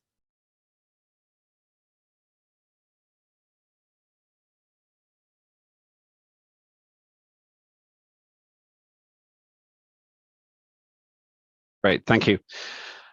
Foreign Affairs is absolutely vital for the next 5 years. It examines expenditure, administration and policy of the Foreign Office and other bodies associated with the Foreign Office or Foreign Ministry. It's a vital role in building relationships with terrestrial nations. In other words, depending how you measure it, 195 or 227 nations on Earth. It helps build Asgardia's status with the United Nations and with government.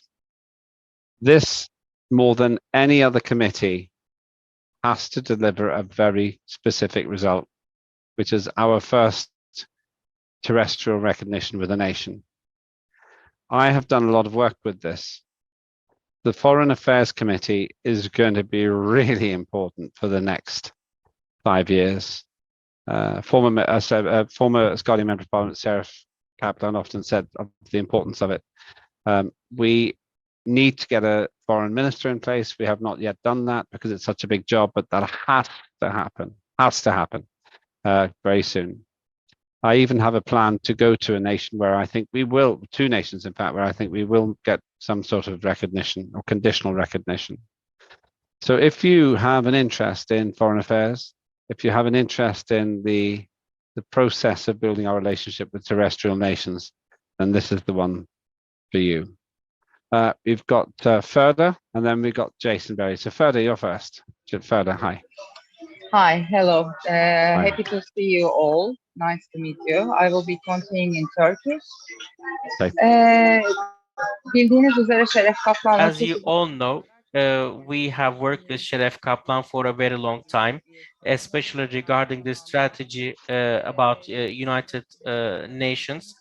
And we wanted to also have certain laws and regulations regarding the Foreign Affairs Committee. And I believe we have done a nice job in the last 5 years, and I would like to continue our efforts in the next term. So I want to be involved in this committee, and I want to also run as a candidate for the chair of this committee.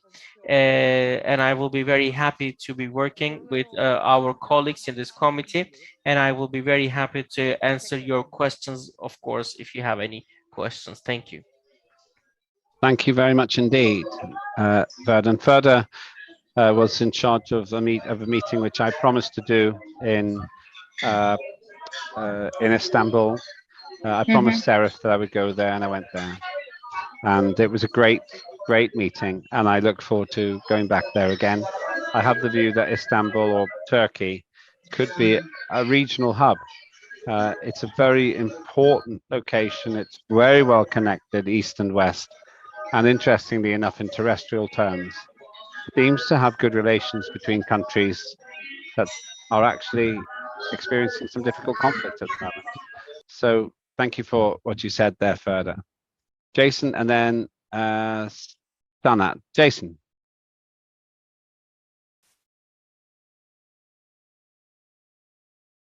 Just need to unmute yourself. Can you hear me now? Yep, we can. Okay. The reason why I wasn't sure at that is because one thing I know is my experience, a big issue is master. I have a lot of network with people in laughter, and I'm a member of 100 years, 9 years travel. So I have a lot of people in the United States, a huge fan of space issue. And so I have a company, it's a co-working space. So I own co-working space where everybody can see what we have. And by using my co-working space for FA is expanding different locations. And then everybody can use my co-working space for networking, charting to our base, and having people come into their base. That way people can see what we have and what we talk about and build networking. And that way we get recognition with the building that we have. And that way you use it and people just show the membership through Asgardia. And then that way everybody can understand what we have. It's so cool because remember the program I made called Asgardia Hum 2 years ago, 2021. So I was hoping to bring that up. So that way people can have a place to go to and meet people and build a network. That way when we see people who want to learn about space, what we provide, they can join up. So that's why I want to see that happen. That's why I'm here for FA. So yeah. Thank you, Jason. It sounds to me that the Foreign Affairs Committee could really benefit from your contacts and your input. This could be a great synergy between those connections and the work and the business that you've been in. That's exactly why this is such a great parliament, because we celebrate people's skills rather than just their political ambitions. So this could be the one for you, Jason. We're very happy to take everything you can give us. We won't. You asked me the other day who owns the intellectual property. You keep the property and you get the credit, but everybody wins. So it's a win-win. Your Foreign Affairs Committee needs you. Let's go to Sanat next. Sanat. Thank you, Lembit. I've been in the Foreign Affairs Committee since 2018, and I would like to continue my association with them. We did quite a lot of work, but a lot more needs to be done. Second, as a personal thing, I've been a diplomat. I've been India's representative to the International Civil Aviation Organization in Montreal, Canada. So I've had that kind of experience working with other countries and diplomats and foreign offices. And I thought I'll just mention that. So that's it. I mean, I had worked with Serif closely, and now I think I'd like to continue my association with this committee. Thank you. And Sanat is one of the great blessings in my life because he comes through London sometimes. I've actually met Sanat more times than almost any other Asgardian member of Parliament because he comes to the UK. If you come to London, I will, as long as I'm in the UK, I'll always meet you. And I'm going to be there in September. I'll be here. If I get reselected and if I get the okay for the world tour, that will be probably either November or more likely to be January. So I should be here. I'm traveling a lot. I have to go to Baku, I think, for something. But I'm going to Baku too, but I'll be going in October. Well, that's a bit later on. I'll probably be there a little bit longer than you. I'm going to attend the IAC, International Conference. Well, I'll see you there. I'll see you there as well. In that case, because I have to go there as well. So great offer from Jason. Great contributions from colleagues there.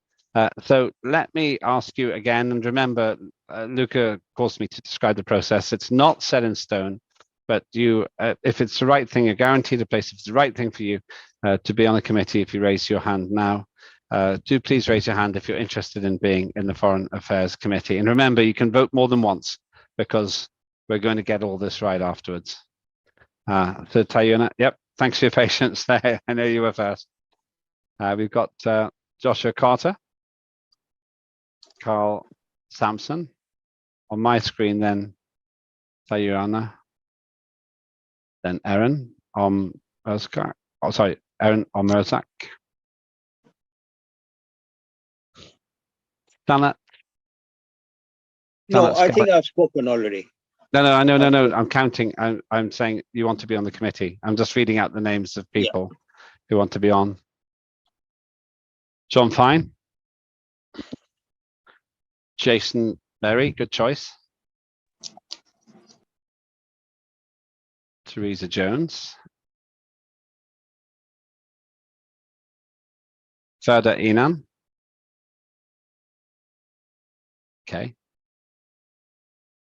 Okay, that's 7. And I've got another one. Philip Appleby, who can't be with us today, sent me a formal request that I put his name forward as well. Philip Appleby, he actually has a qualification, a PhD in international relations. And he is very interested in doing work as well. So we've also got Philip Appleby, Linda, if you could put him down as well. Thank you. Let's move on. You can lower your hands. Let's move on. So screen up. Next slide, please. And thank you, colleagues. You're really helping by talking about these committees at first hand.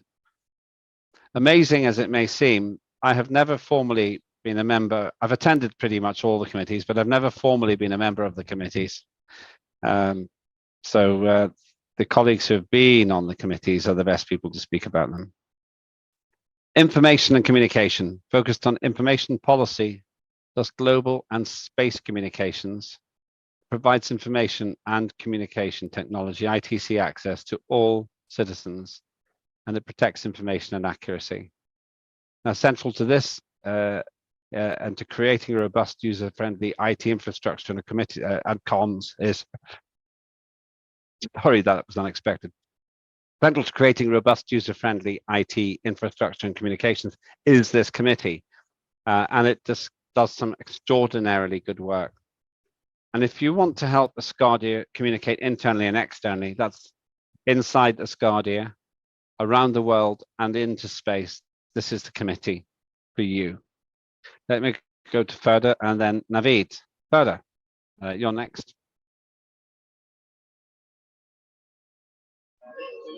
I am happy to hear my other competitors. I will be happy to see the announcements, and I want your votes. Thank you very much. Thank you. Oh, you don't have to be elected onto these. There isn't an election process to be on the committee. You can No, nominate I yourself. understand. I'm But talking with the possible candidates for the committees, and I will be happy to be the president of the committee. oh, I So see. I am Okay. talking.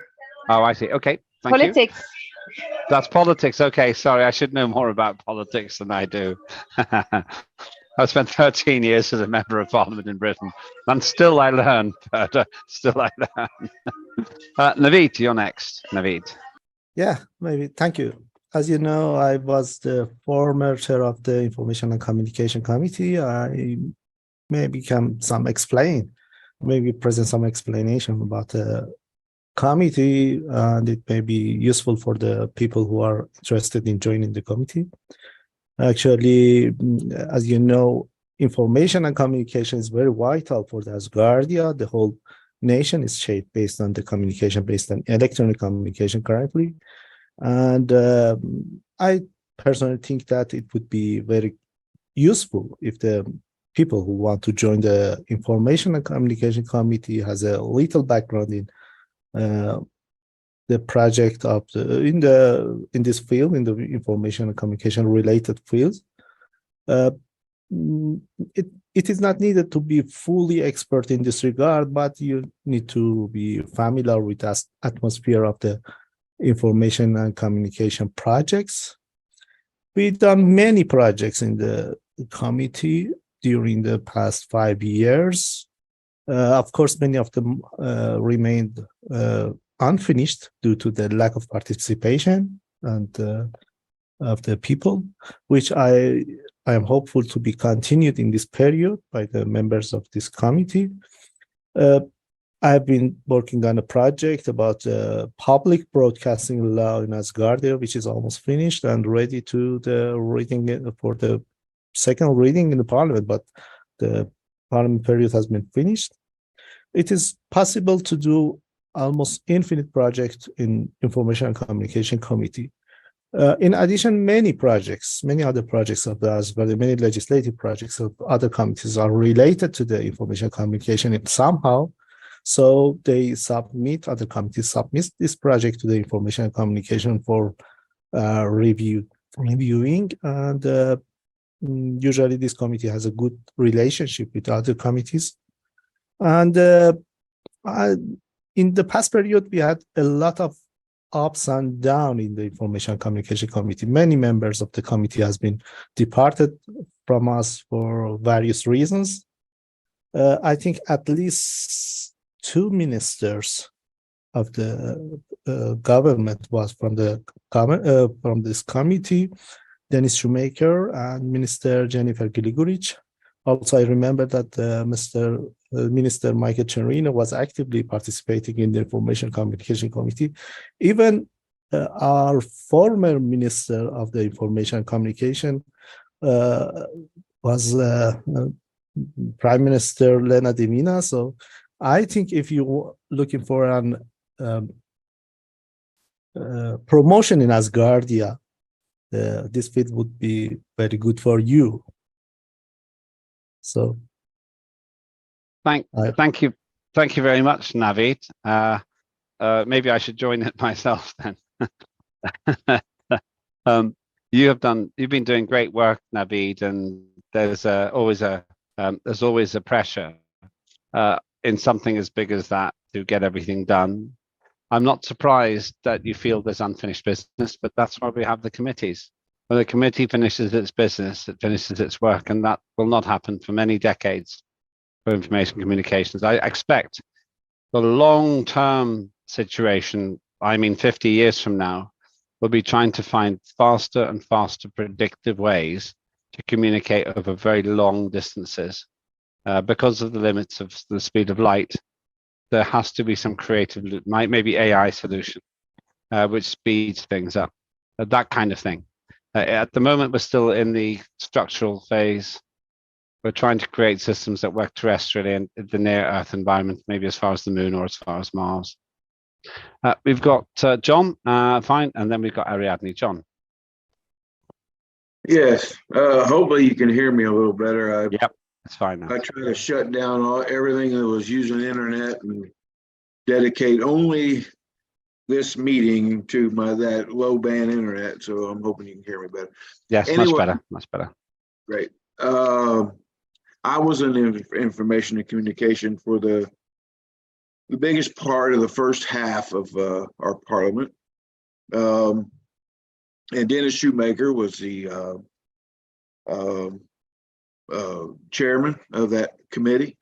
He did a phenomenal job as chairman, and we were very busy for the first 2-3 years there, with lots of projects, lots of things going on. One of the projects,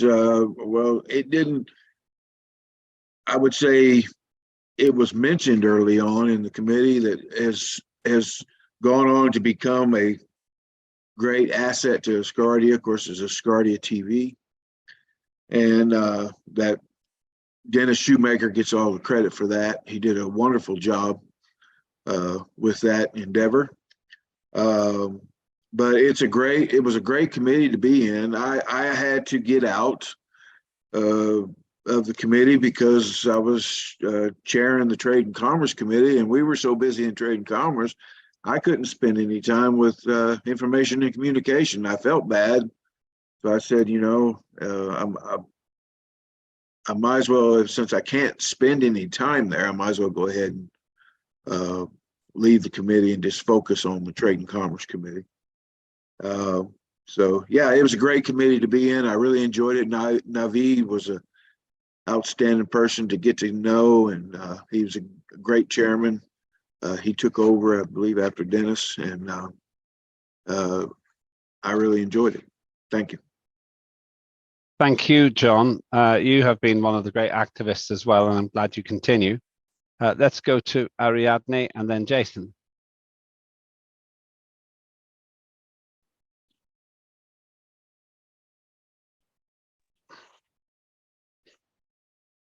Gracias. Uno de los más bellos Thank y you. One of the best moments was when we had the subcommittee for the Asgardia Social and Asgardia TV. I was participating in there, and I saw the compromise of who was the Minister of Information and Communication, Dennis Shoemaker, because it didn't matter what time from Japan he would be with us. And it was really important for us, for all of us, and for us, some of us, it was in a better time, but he still did me. I worked in many communication channels, and that's why I have mentioned Asgardia everywhere. It doesn't matter the committee where I go. It's not gonna stop me from sharing in my blogs and in social media and everything that we do here, because the more we share, it doesn't matter where we are. If we have the capacity to be able to involve ourselves in the communication, it is really important to do it with obviously with responsibility and following rules. Then that's why it's vital for me, and that's a comment I wanted to say. But my third option is this comedy. But finally, you always change, like John Fine said it. Sometimes you are in one place, or maybe depending on the amount of work or receptivity, maybe you still go around and you find a place where you are more useful. And that's what I wanted to say. Thank you. Thank you very much indeed. And let's go to Jason next. Jason. I have a question about that information community from David. Do you feel a dietitian and a dietitian? So is that all you do, or I mean, what is that you do? You build a website? You build well, what do you actually do there? Because I mean, right now, what I do, my other job is I'm an IT technician at software department. But I don't know if I want to be part of the community, but I'd like to help out.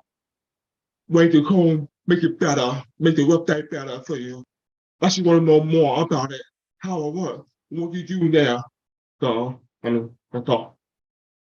Thank you, Jason. In a way, the principles of how it works are the same as they are in terrestrial nations. We haven't found a breakthrough yet, but I think we will have to find one. And you're right, it's about IT. And there's another part, which is this creative solution, where the question that Asgardia will have to answer, not yet, but it will have to answer, is how do you have a live meeting like this when there's a 15-minute delay between Earth and Mars? There will be a solution, but that will have to take something creative. We can't change the speed of light, but there will be a solution, and that's the kind of thing that Jason, I think, will be very interesting for us to explore. Ricky, then Navid. Ricky. Yes, Chair. This is something I discussed with Chairman and then Minister Shoemaker, is that for Asgardia TV, the format might, well, it does need a bit of tweaking, but also too, they have to be able to bring in ad revenue, whether resorts, whatever, car dealerships, something to bring in ad revenue. And that will not only help to improve what Asgardia TV can do, but it would also put money into Asgardia's coffers. Thank you. Thanks, Ricky. Let's go to Navid. Thank you. Actually, I want to comment about what Jason said. What we do in the committee is legislation. Basically, what we are doing in the parliament is legislation. But we did some side projects and volunteer projects, including Asgardia TV and Asgardia Social, which was initiated by former chair of the committee, Dennis Shoemaker, and many other people joined to this. And also about Asgardia website, these are done by the Asgardia IT team, which are in contact with the Minister of the Information and Communication. So in the parliament, we directly doesn't do some practical project, but we engaged in many side projects, including these two, Asgardia TV and Asgardia Social. Thank you for that contribution and useful insight as well. Let's go to Navid and then Ross. Navid. I think Navid's done, actually. So if it's okay, sorry.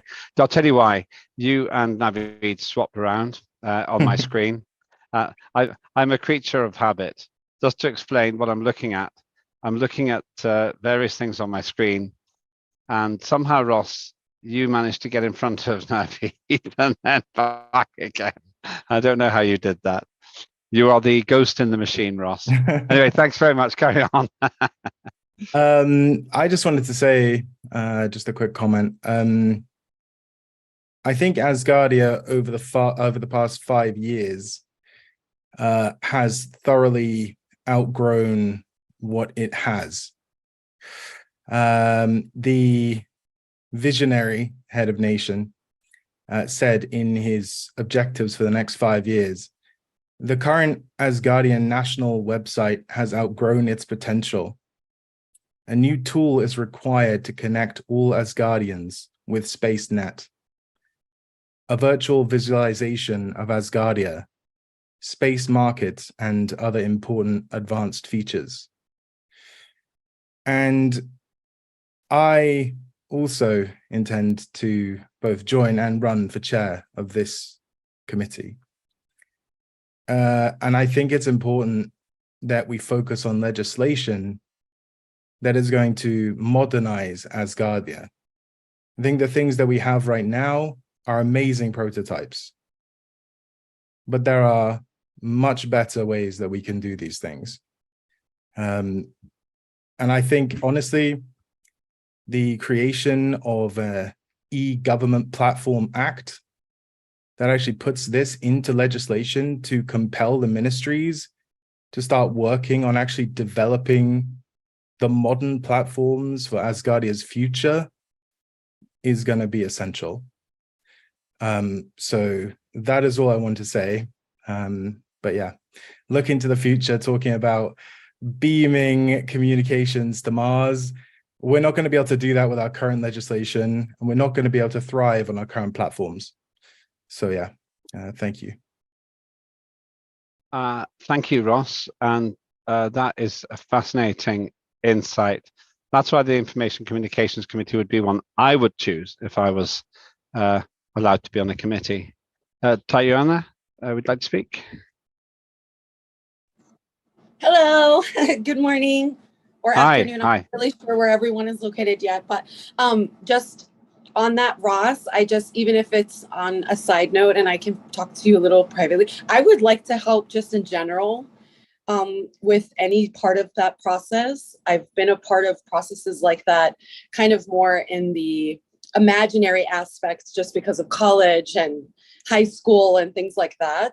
But I've always been really, I know that sounds kind of cheesy, but I've always been really fascinated with the political process. I'm a history major working on my master's right now, and somehow just became really fascinated with the political process, which I wasn't expecting, but I definitely fell in love with the processes and procedures and Robert's rules and all of these things. So any part of that process, even if I can just learn and observe, that would be really, really great. So anyone that's a part of that process, if I could hang out and visualize and breathe it in, it would be great. As Lembit says, 150 of us all working for the same goal, all rowing in the same direction. So I'm absolutely certain that you'll get an opportunity to do that. Awesome. Thank you. Let me check the pronunciation of your name. Is it Tayuana? Tell me how do I say it? Actually, Tawana. Tahwana. Yeah, Okay, Tahwana, because the Thank you. J's and the H's. Okay, Tahwana. Yes, Yeah, so that's why it makes it easier with the apostrophe, but it's just Tawana, or Tahwana. I go by TJ for short. No, both of those work for me. Thank you for telling me. You were very polite till now, Tahwana. Yes, no problem. Great. If I get your name wrong, generally just put me right. I am a student of the world now, and as I say, I keep my watch on UTC now. It's always on UTC. Because I spend so much time calling you find people, you find parliamentarians all over the world, and I just need to have one sound time. If I ever tell you the time I'm going to call you, it's always UTC, always UTC. So even in the UK, which confuses people, by the way, because they don't even know what UTC is. Same as GMT, by the way, Ross. Thank you, everybody. Now let's move on to the raising of hands. If you're interested in being in the Foreign Affairs Committee, then raise your hands now. And again, you can be on more than one. We've had 2 people expressing an interest in being chair. You have to be on the committee to be a chair. So sorry, is this for foreign affairs or is this for information? For information and communications. Information and communications. Sorry. I've got another template up here as well. There's very high workload in today's session, I can tell you. Ross, you're quite right. And just if I make a simple mistake, then let me know. Yeah, I'm information communications. That's for the avoidance of doubt, so that interpreters can be clear. Yeah, we are raising our hands. That's what we do in information and communication, making sure it's all clear. It's a good advert. I can see you started your campaign. So the people I have who have raised their hands: Dan Shoemaker, Naveed Basseri, Bernd Queck,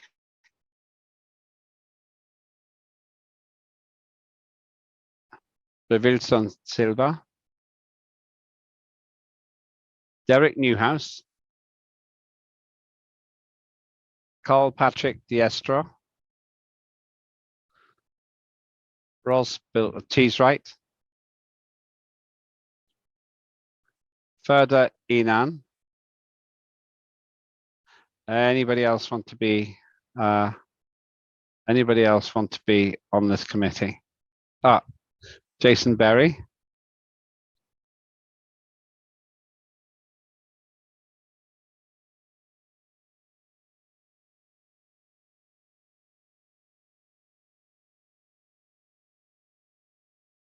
You don't want to be on it, Jason. Okay, Jason does not want to be on it. Okay. I thought this committee would grow to monstrous proportions just now. Thank you. If you want to change your mind, then let me know. You can lower your hands. Let's go to the next committee. Thank you for maintaining your focus. I know there are many distractions this afternoon. Linda, if you can get to the next slide. We've got to trade and commerce. Trade and commerce, we have a much better person to talk about it than me. But it contributes to the processes of expenditure, administration, and policies of Ministry for Trade and Commerce and associated public bodies. In lay terms, the key committee for driving meaningful economic activity and trade is this committee. To join it, we want to establish the Scottish economic status and trading activities. I'm going to leave John to speak about this. So John, over to you, because you have much more focus on this than I have right now. Thank you, Lambert. Yeah, I want to share my screen to help me talk, because you know me, I need all the.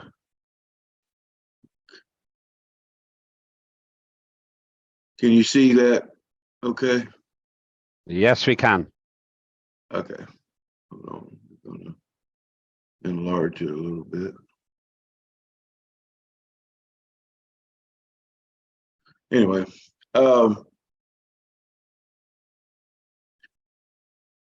this was my last report that I gave, but I'm not going to give the report. I'm just going to. We had 14 members in Trade and Commerce. I was the chair of that committee.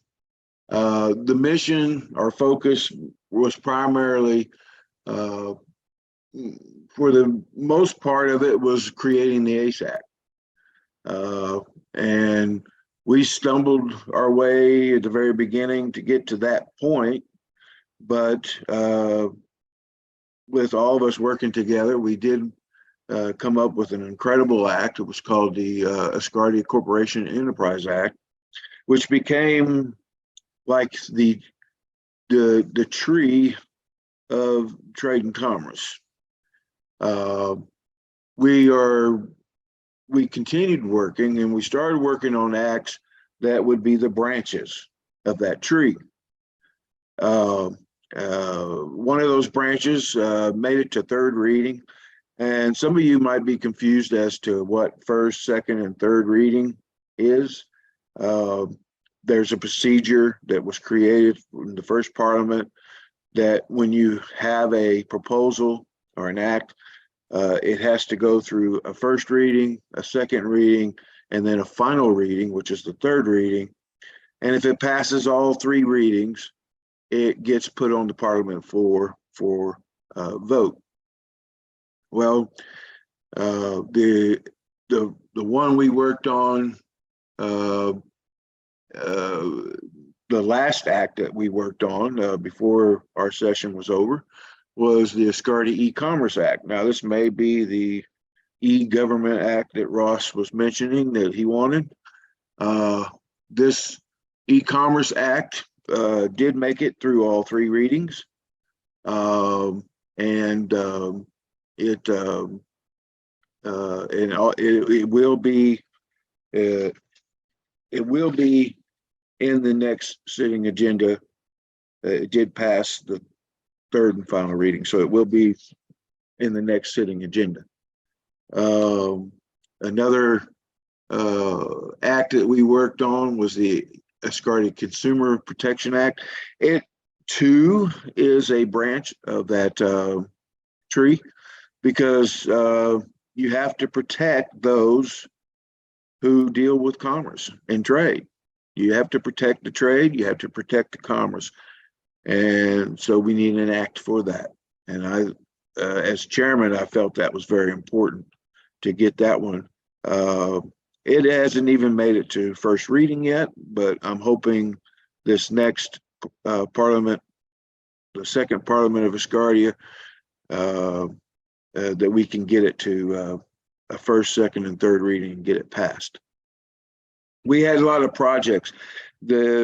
All the committees work on projects. I worked on projects that were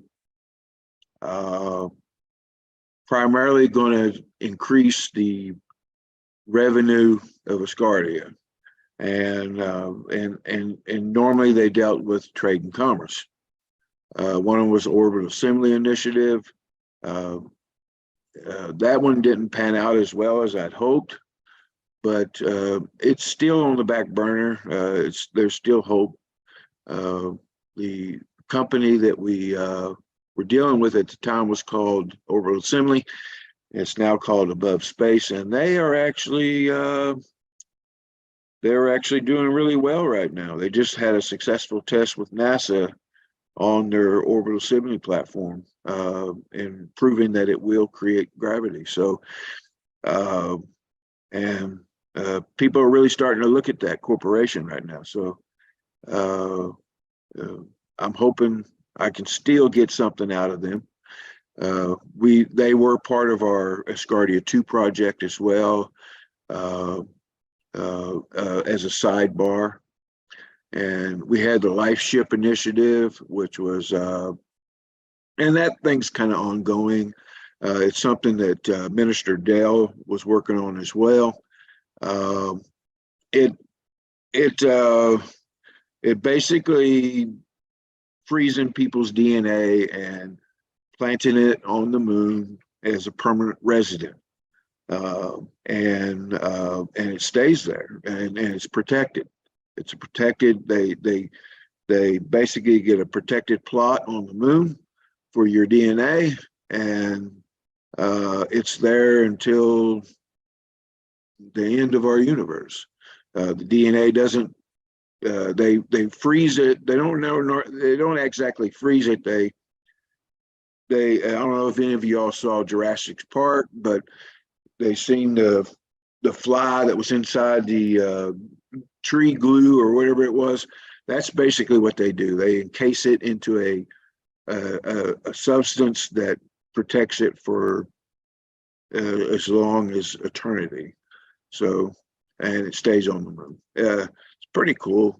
But I was working with Minister Dell on that project and with my committee members. So, and of course, the Asgardia 2 launch project, which we felt was very important, getting a satellite back into space, because that's part of who we are. And I believe this Parliament should really work hard, all committees, in trying to accomplish that. Anyway, that was it. One thing that Carol mentioned is she said she was going to be on the committee this time, and she says she was going to drive me crazy with ideals. And I'm the kind of person that loves ideals, because ideals turned into workable solutions. So you'll never drive me crazy with ideals. They are at the key of everything, and every ideal is a good ideal, until it's not. But, and because you never know what's going to come out of that. And that's that's why we work so well together here in Asgardia. But trade and commerce, the minister Bendel was a key asset to us in that committee. He worked with us closely, and he gave us direction. The HON worked with us closely and gave us direction as well, because if you try to imagine a purse, well, equity and resources would be the purse.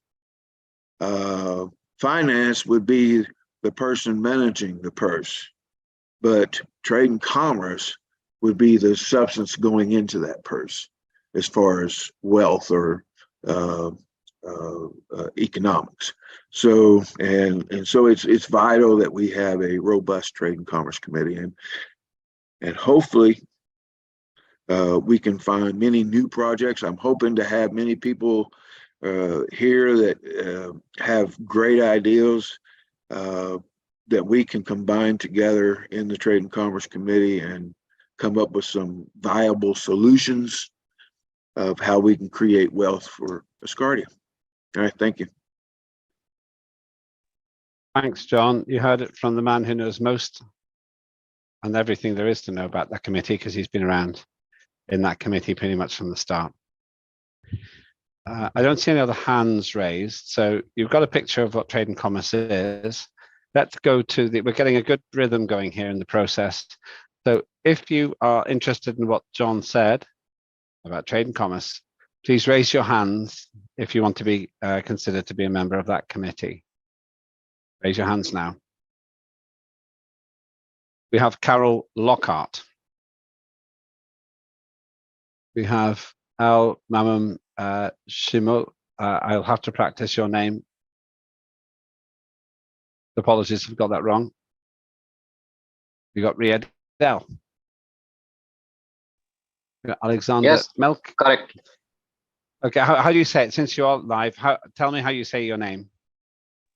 Al Mamun Sheikh Shimul.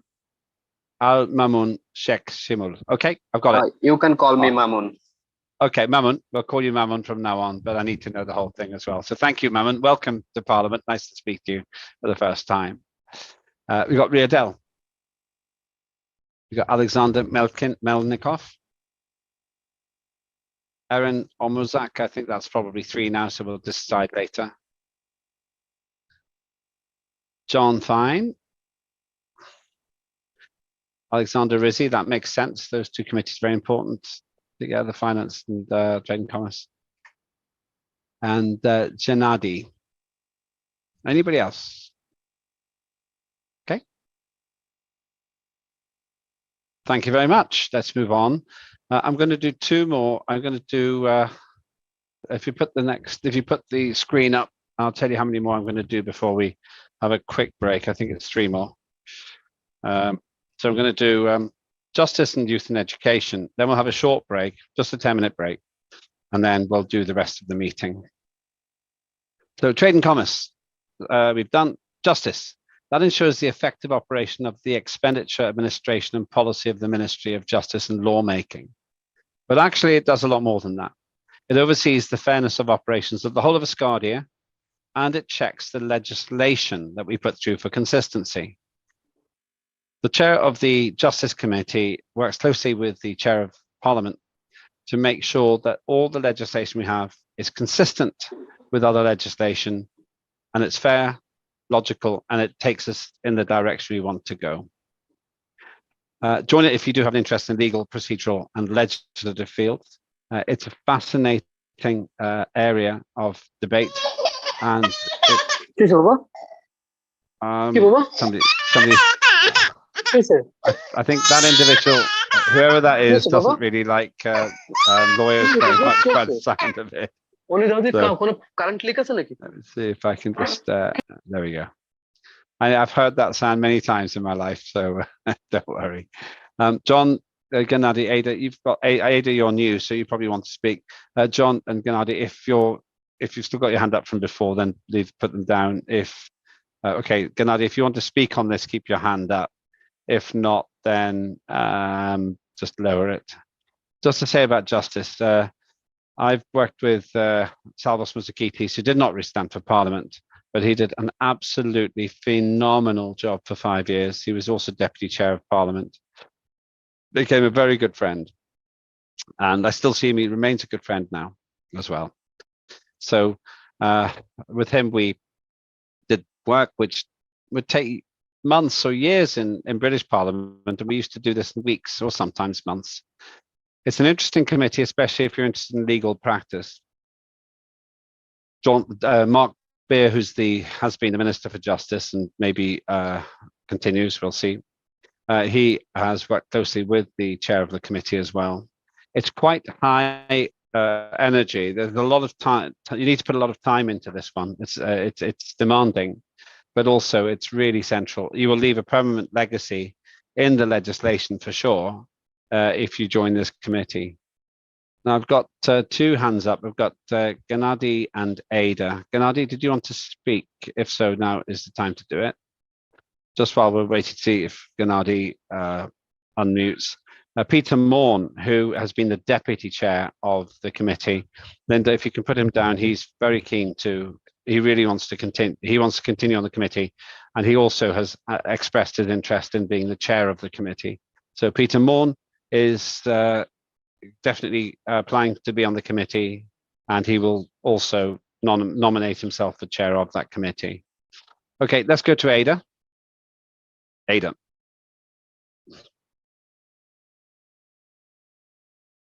I'm here. Hi, yep, go ahead, Ada. Yes. Yeah, my name is Ayra.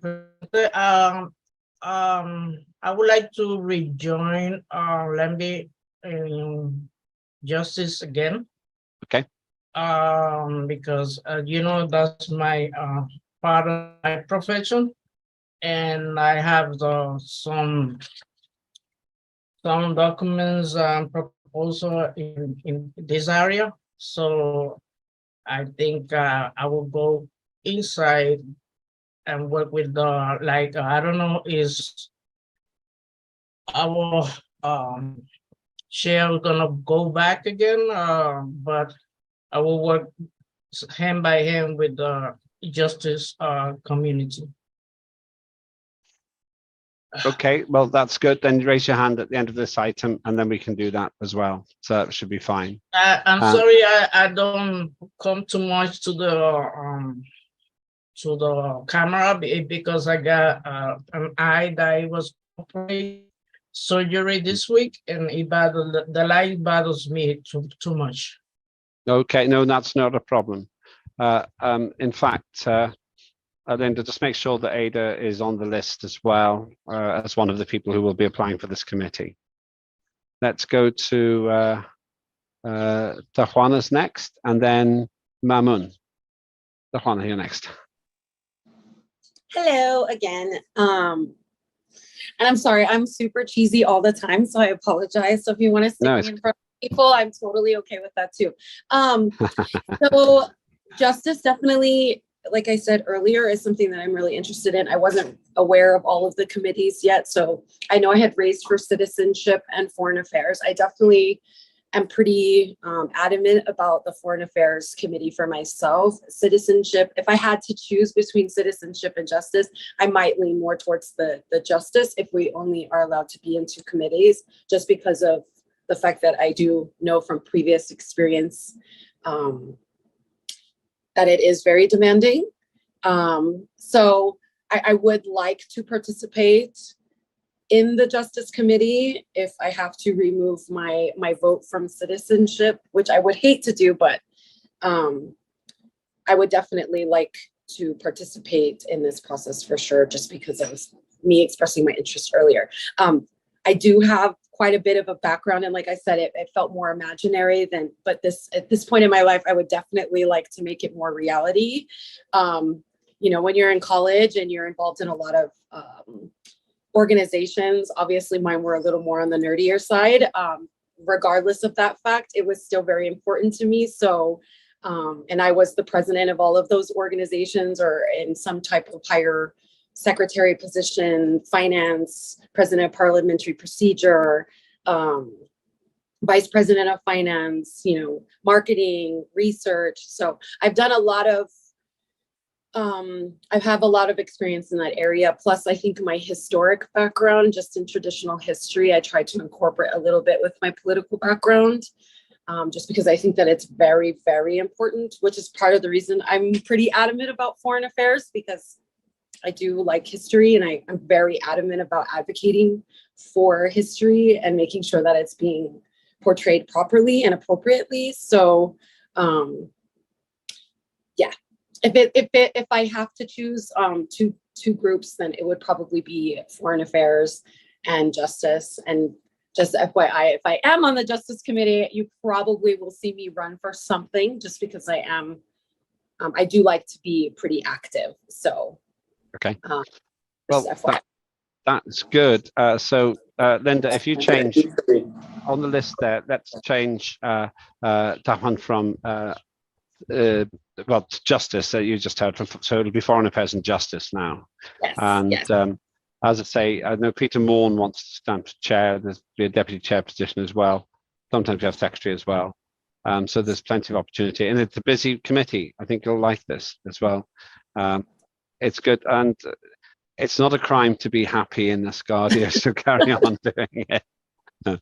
You never know. Sometimes people just don't like a good smile, sometimes. I think it's really important. Actually, just the way my screen is, people move around when they talk.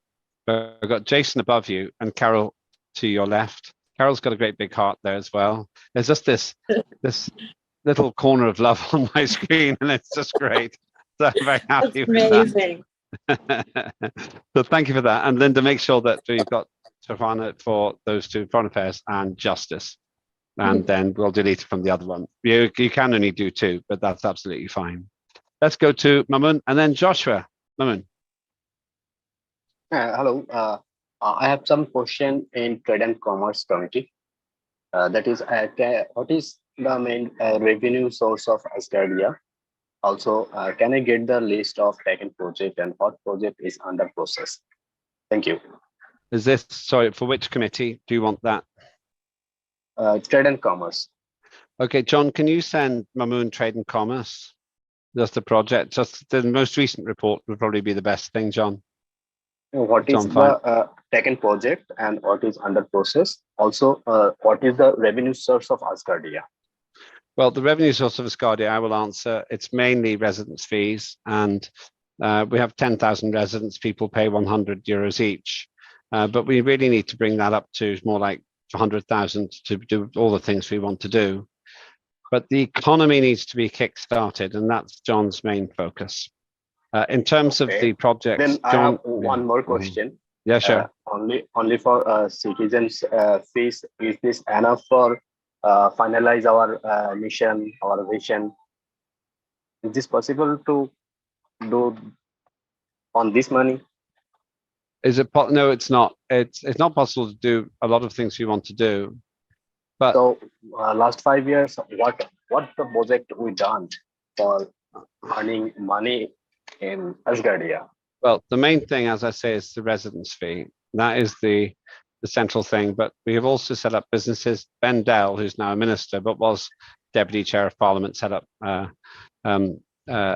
first ever company in Asgardia, and it's still working actually. And so we don't run any projects for earning some revenue from our Asgardia, right? Yeah, no, we do. We run some businesses. So we've got Star Shop, for example, and some other businesses. And those companies pay something to Asgardia to trade in the Asgardia economy. But it's a good question because we need to massively increase it. That I expect to happen. As I said in my address yesterday, my manifesto, the first 5 years were to set up processes. The next 5 years are delivery. And the biggest two things we need to do is increase the number of residents all over the world. And the other thing is to set the economy up and make it really function. I would say, yeah, for the first one, the reason I want us to have international or recognition by a terrestrial nation just because that will give us the credibility that we need in order to attract thousands or hundreds of thousands of new residents. It's absolutely essential that we do that. But it's a good question. These are exactly the sort of things that we discuss on Thursdays as well, and in something called ALFs, Asgardia Legislative Forums, which we have once a month on a Saturday with no vote. The systems are very good, but the delivery is where we have to improve. And that's literally what I think the next half decade needs to be, turn ideas into action. Let's go to Joshua. Hi there. All right. Hi. So I also voted for myself for foreign affairs, and I want to take that away and put my name into the Justice Committee. You know, as someone who served as Chief Justice for student government for a university, helped write a university constitution, and in my current job, I negotiate contracts and budgets. I feel like this is right up my alley for my expertise, and I won't take up any more time, but I wanted to kind of remove my name from foreign affairs and put it towards, because I've already put my name in finance since I negotiate budgets for a living, and now that I negotiate contracts as well, I feel like justice would be another really fascinating choice. So thank you so much. Thank you, Joshua. This is the system working at its best. Linda, if you can take Joshua Carter off Foreign Affairs, so delete him from the list for Foreign Affairs and put him onto Justice Committee, that would be great. That would be great. So that is very good. Let me just get a final check then. Who wants, raise your hands now, please, if you want to be on the Justice Committee. There's Peter Morn, who has independently written to me asking to be on it, and he is Deputy Chair. He will stand for Chair. We've got, if you've just spoken as well, just raise your hands, even though I've just spoken to you. I want to see everybody here. You've got Joshua Carter, Juana Williams, Bribescus. Tell me, how do I say the second half of your surname? Bribescus? Bribescus, is that right? I think she's gone for a moment, actually. There she comes. How do I say the second half of your surname? Stefana. Yes, that is the second half of my surname. It's actually Briviescas. Yes. Briviescas, got it right. Great. No. Okay, Joshua Carter, Devana Williams Briviescas, film star name. We've got Riadel. We've got Ada Crescente. Got Carl Sampson. Thank you. We got Adal Perez and Peter Morn as well. Okay, thank you. We'll do one more, then we'll have the one break. Yeah, we'll do one more, and then we'll have a short break. So one more, we'll do youth and education. Then we'll have 4 more to do after that. And then we've got a few other items just to cover, which won't take very long. So, right, let's go to the next one. We're moving from justice to youth and education. Now, this monitors policy, administration, and spending of the Ministry of Youth and Justice and Education and associated bodies. It actually leads to lawmaking efforts related to education and youth outreach in Asgardia, and it's responsible for all of the areas in that field. It develops our education system and our youth policies. That's the way to look at it. And join this one if you've got educational, child, or parent policy interests. You don't have to be a teacher. You don't have to have been a parent, but you do have to have been a child at some point. So it's important that this one works, because we need to get our next generation of Asgardians into the right state of mind and into the right place to do their work. So I'm just checking if Joshua wants to speak on this one, or is your hand up from the previous thing? Okay, Ria, are you wanting to speak on this one, or is your hand still up from the previous discussion? Okay, so let's go to Corner, then Sabahatim, and then Victor, then Jean Martinelli. So Corner, over to you. Good evening, Chairperson OPEC, members of Parliament that is known to me, and especially welcome to all the new members of Parliament. It's so wonderful to see you all. So I thought I would like to just it's really difficult to do this, but as a newly elected member of parliament in the previous parliament, the first committee that I emailed and signed up for was the education committee, with great expectations and enthusiasm in my heart. I emailed and I have received no response. I have received a response from the science committee, which I joined, and I immensely enjoyed working with them. Luca is extremely well organized, and it's wonderful to be in the presence of greatness, which was my experience of the science committee. Unfortunately, I have not heard anything from the education committee for several weeks. I emailed and emailed and emailed, and eventually I think after approximately 5 emails, I got a response to say that thank you, but no thank you kind of thing. Education committee is for people with an educational background. So I then sent my email to the chairperson at that point, and I was immediately accepted into the education committee with great joy in my heart again. And then nothing happened. Not a single email, not a single meeting notification. With great expectations, I kept watch on Slack, which is our sort of communal space where we communicate with each other in the different departments. I knew that my sister, my lovely sister over there, Ria Hai, she then said to me that she's in communication with the chairperson, but there's not much happening there. So I have not, in all the sittings that I have attended, ever heard communication, any kind of communication from education. And like I saw someone just mention here in the chat, indeed, education is the future. We are creating the future here as Asgardians. We know that it's very unlikely that any of us will live in space, but the ones that come after us will live there. And I think as humans, we understand the importance of education. Yes, so in that, I have sort of thought maybe I will join the information and communication department, but then I thought, no, let me go and say, I will join the education and youth committee. And I would like to offer myself as a chairperson for this. I come from a long line of educators. I am lecturing in the educational faculty on educational psychology.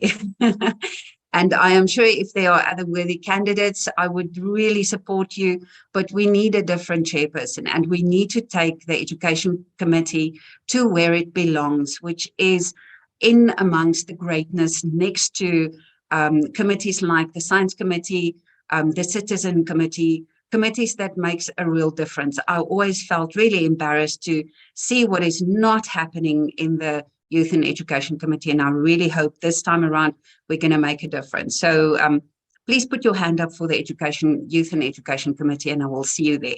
Thank you.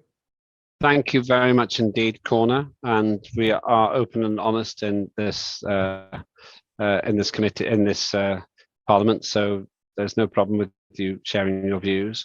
Let's go to Sabahat team next. We're not voting for membership yet. Don't put. Keep your hands down unless you want to speak at the moment. So we're not doing the voting yet.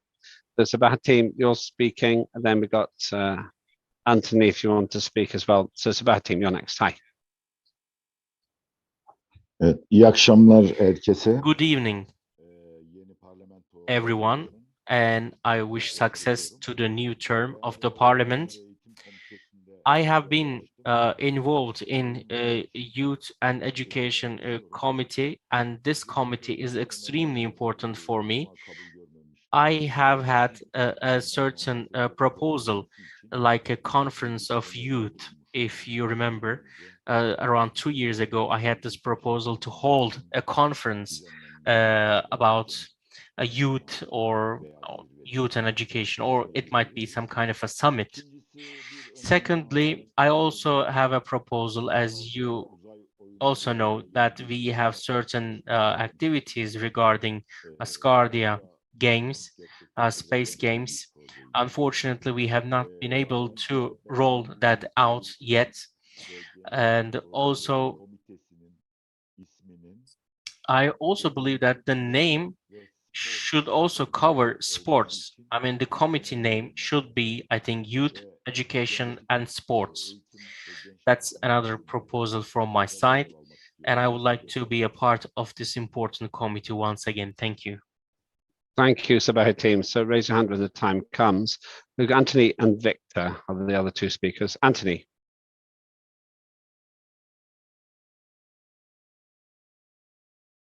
Anthony? Saludos, saludos. Yep. Hi. ¿Me entienden bien? Hablan. Hello, everyone. Do you understand me? Yeah, we can hear you very well.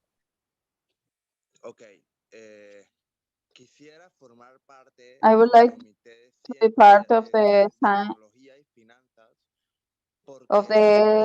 Technology and Finances Committee because I have a big idea to finance Asgardia. I would literally want that Asgardia develop an application to recruit new Asgardians in different levels. For example, to develop an app for Android and iOS, like a social media, through which people can register. But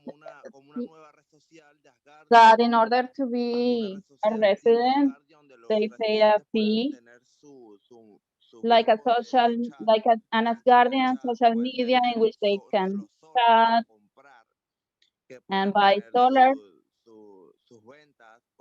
in which they can sell things.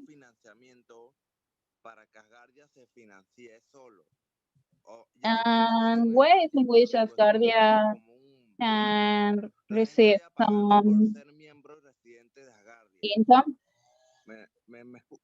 and through which people can pay for being a resident of Asgardia. Do you understand me?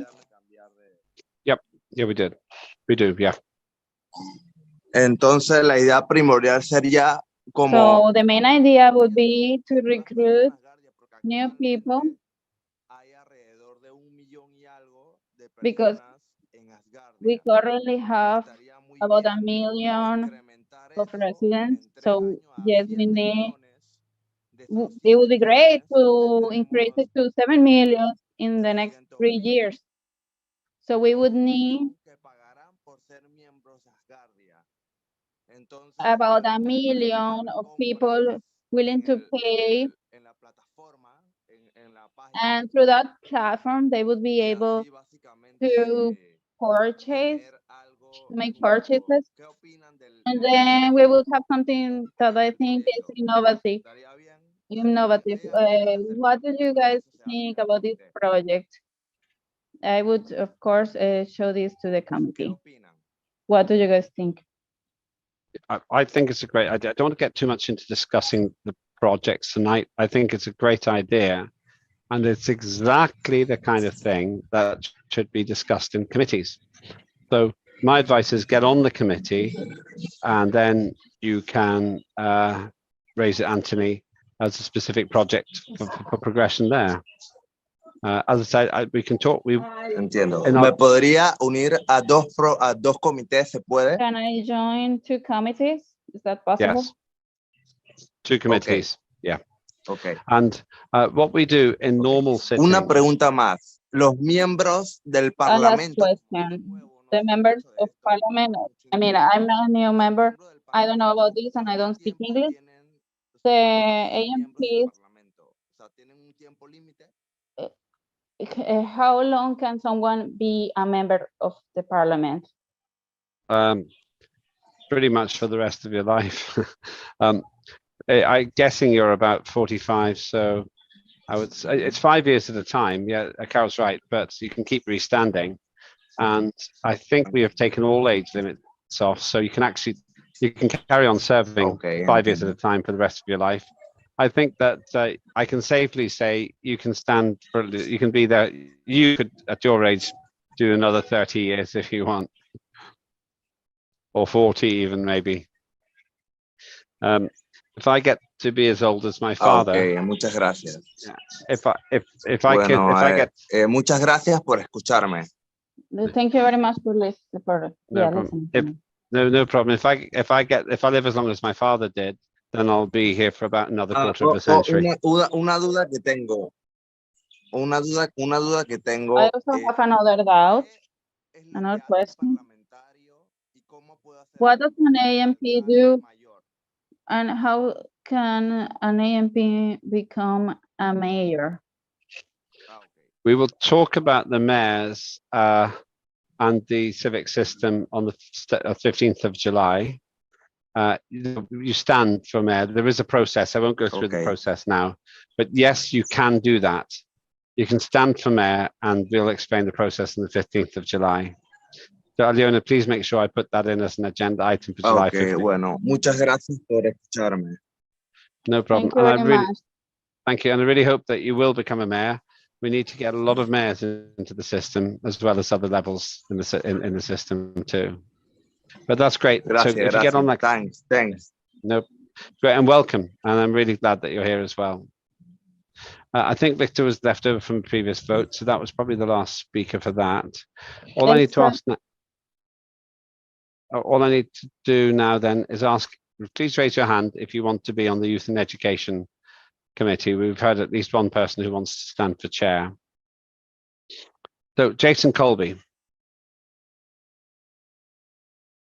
Carol Lockhart, Mamoon, Schimmel, Corner Olivier, Derek Newhouse, Jean Martinelli, Sabah Hatim, Johan Bibolet, Adal Perez, Tufan Atmaka, Anna Irina David. Anybody else? Okay. Thank you. And we've heard at least one of those individuals wants to be, will put themselves forward for chair, which is great. I think you missed one, Lambert. Who did I miss? Who did I miss? Anna Irina David, and there was another person. No. Oh, here it is. You're done. Oh, Ivilo Yoldanov, yeah. Anna Irina David, and we got, oh yes, Anna Perez and Ivilo Yoldanov as well. Yes, that's great. Thank you. Well spotted, Corner. It's very good. Thank you. Yes. The reason I missed you is a very simple reason, actually, because Adele was behind the arrow on the left side of my screen. It's a great system. It's not perfect. So thanks for looking. I think that was everybody now. Good to see you, Ivilo, as well. Great to see you. Okay, we'll take a short break. Only 8 minutes till till 20 past. We just need a short break, and then we'll finish. We've got about 1 hour to go, 70 minutes. So I'm quite precise about this. We have it's 13 minutes past in most countries, 13 minutes past the hour. So we'll start at 20 minutes past the hour. So that's 7 minutes. In fact, I want to keep the momentum. So just take that time, 7 minutes, just very quickly, and then we'll carry on. So I'm going to put my screen off because I need to check with my staff. I will be here. You can chat. It's fine. Remember, we are live, so be considerate of the fact that there's a global audience.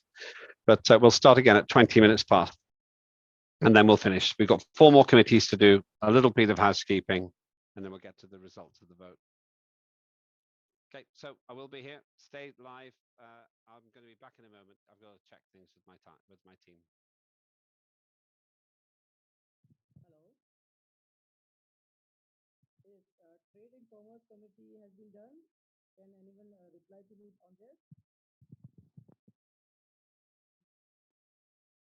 I'm still planning on being on the Citizenship Committee, and when it comes up, the Safety and Security Committee, because recruiting new people is one of the big things we're going to have to push for, as well as getting our satellite up this year. It's going to take more than a year to get the satellite up. You're looking at about maybe 3. Well, you're right about that, Rick, but I meant this this Parliament session, or not this session. You know what I mean? Yeah. Can anyone let me know that Trade and Commerce Committee has been done or not? Yes, it has. My I do network believe. was not working properly that time. That's the reason I was not able to attend that segment.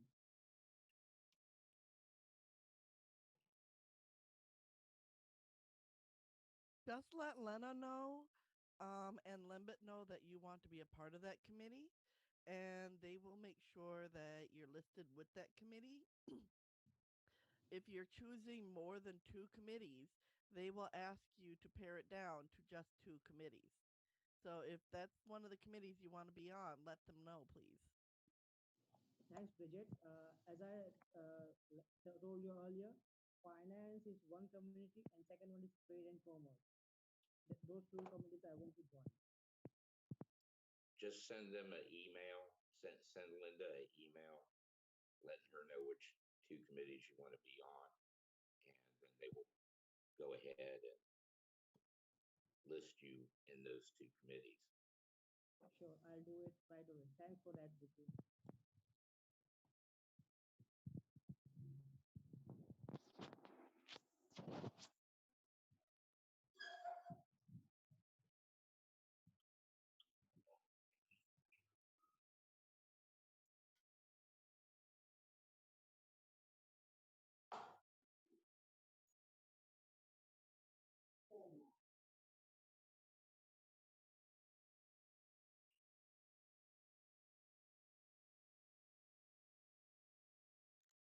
Una pregunta, ¿entienden español?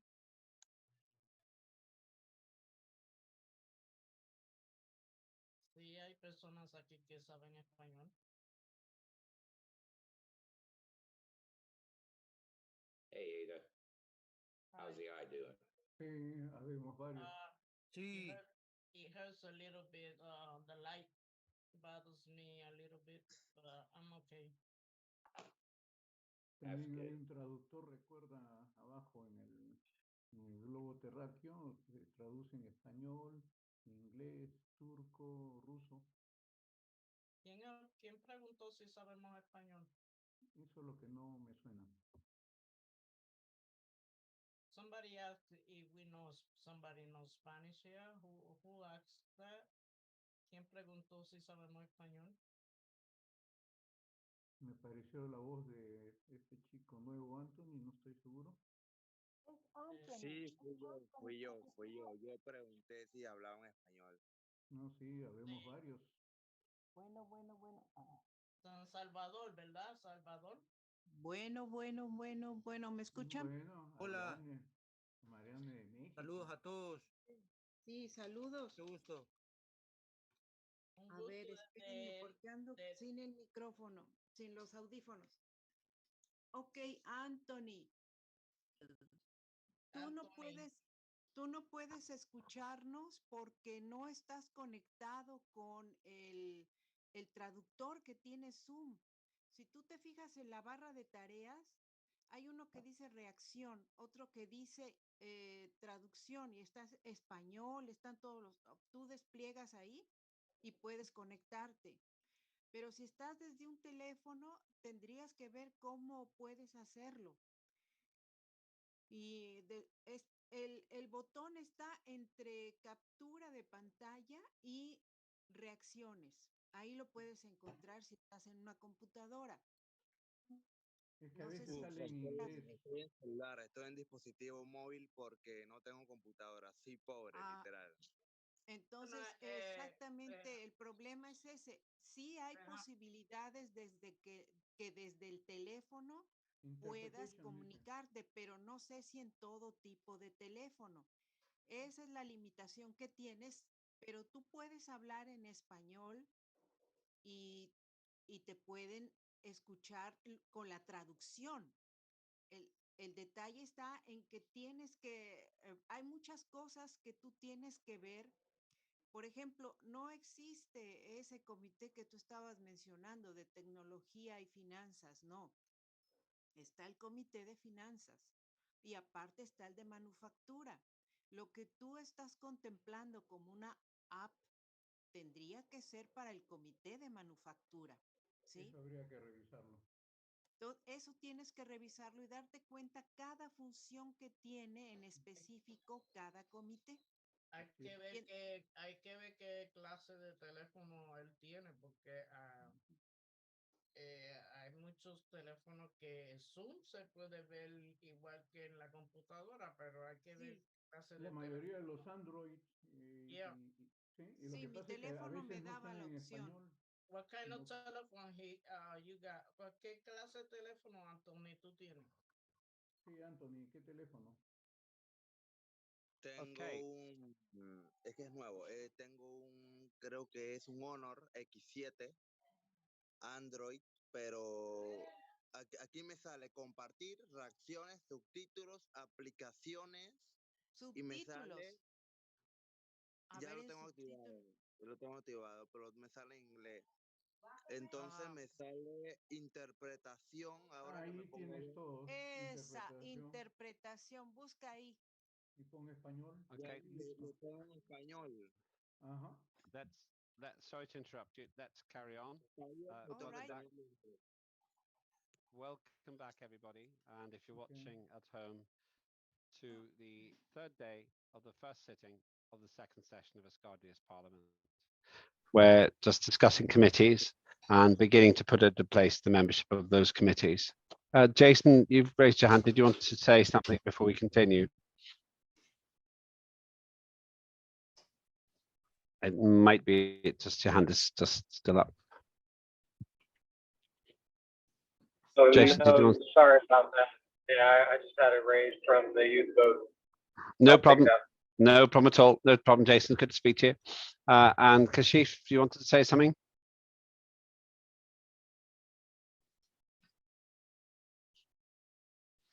Yes, yes, I want to say.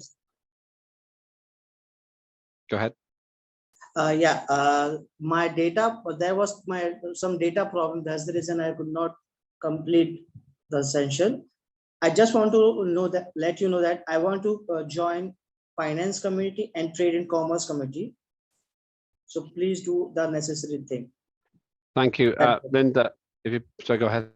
Kashif. That's it. Okay, thank you. So Finance and Trade and Commerce for Kashif. Finance and Trade and Commerce. So thank you for that, Kashif. Bridget. Yes, did you manage to put down that I'm one of the ones that wanted to join the Citizenship Committee? Linda, can you make sure that Bridget's on Citizenship Committee as well? That she's on that list. This is good. Thank you. Mistakes can be corrected later, but it's better to do it now. So thank you for that. Just to say, you have another 45 minutes roughly, let's say 40 minutes to vote actually. Please vote. Some of you have not yet voted. If you have a problem, then say, please vote. It takes about 1 minute to vote. Please vote. After 18:15 UTC, it's shut. There is no more voting after that. Johan. Hi. I must specify that I have a bad level of English. I am here, why not, to stand for manufacturing and youth and education. Because youth and education are for me, the most important thing about Asgardia, about your future and our children. I think I can do anything like that because I have a daughter, and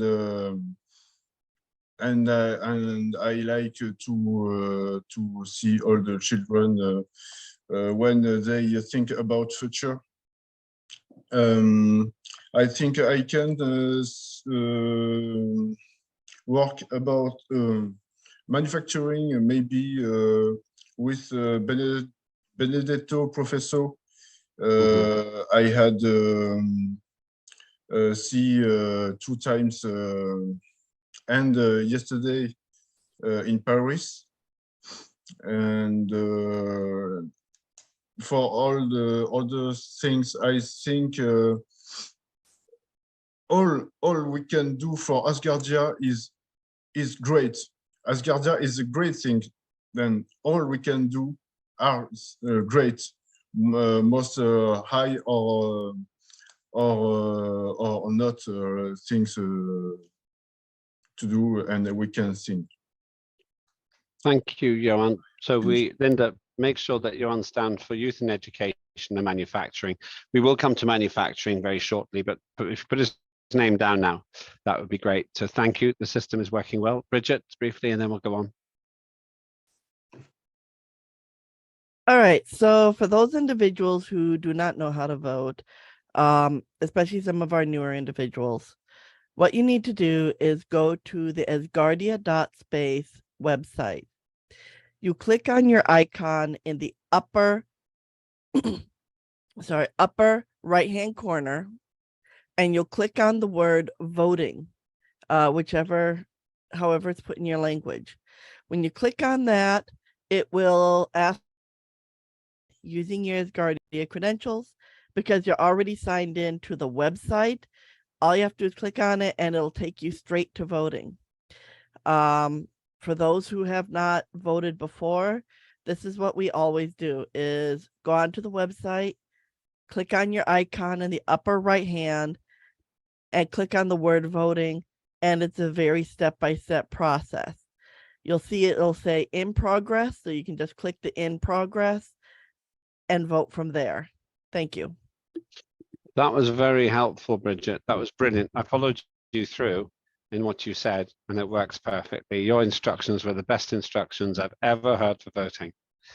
I voted, by the way, in the previous 5 years, I only voted for the agenda, but now I vote for everything because it was a bit confusing for people why I did not vote. So now I'm not officially chair at the moment, but if I get re-elected, I'll vote for everything. And it's a great, brilliant, simple explanation there, Bridget. Thanks ever so much.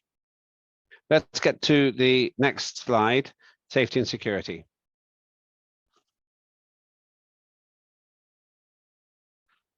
Okay.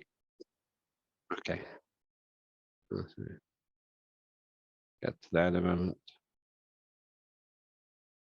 I won't say very much on this next slide because Ricky Sickles is with us and he can give a very good summary. I'll just get the slide up so that once Linda can do that.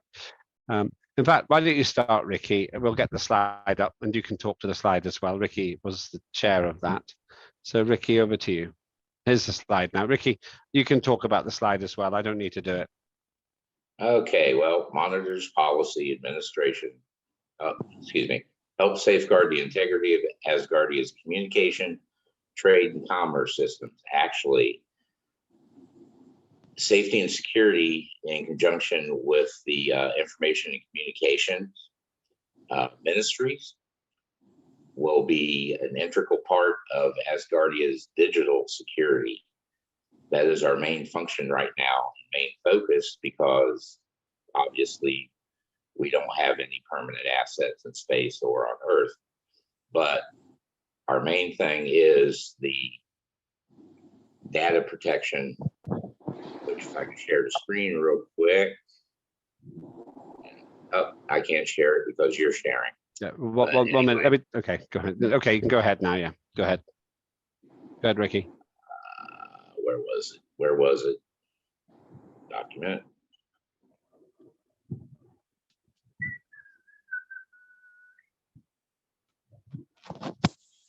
It was right there. Ah, That's okay. We'll get there. It'll be all right. Not a problem. After resources, management, and culture, colleagues, by the way, we've got 3 more committees after this. Are you able to find it, okay, Ricky? it's Here it loading. comes. All right. This here is the law that was proposed last, and it's not skipping. It's not going up. It's a law that was proposed last Parliament. It's had its readings, but it didn't come up for a vote. But it sets up the infrastructure for how all data information will be secured, whether it be personal data, follower or resident of Asgardia, banking, medical records, contracts, copyrights, patents, whatever. It'll be taken care of in that manner. And it would be, there'd be several offices set up, and the ministries would be, the main ministries would be safety and security and information communications. That would be in charge of making sure everything was done. You'd have to, threat assessments, metrics, the whole 9 yards, and everything is based on ISO and the minimal international standards that everyone goes by currently. I wish I could share that better, but I can't. No, that was fine. That was fine. But the, like I said, it did get its readings. I'm going to put it forth again. It'll probably go through the readings again. But this is something that is very, very, very important for Asgardia to be able to function. And very important for it to be, for people to take us serious enough to go ahead and want to recognize us. Doesn't matter if it's the UN or individual countries. Yeah. So thank you. Thank you, Ricky. And just to say that in the words of Michael Chirino, the Minister, who's been the Minister for Safety and Security, the ministry is in charge of developing and implementing approaches to ensure Asgardia's safe and peaceful existence in digital space and on Earth. It monitors major developments in security technology around the world. So actually, it's a really central committee. Because we are digital, largely digital, we have to have robust systems. You've seen what cyber attacks can do to countries. We don't want to be one of those countries. Let's go to Ada. Ada.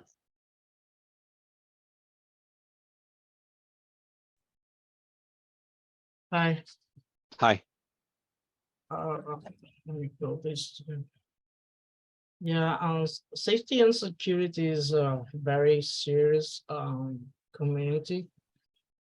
One of those that is part of the entire Asgardia Space Nation platform.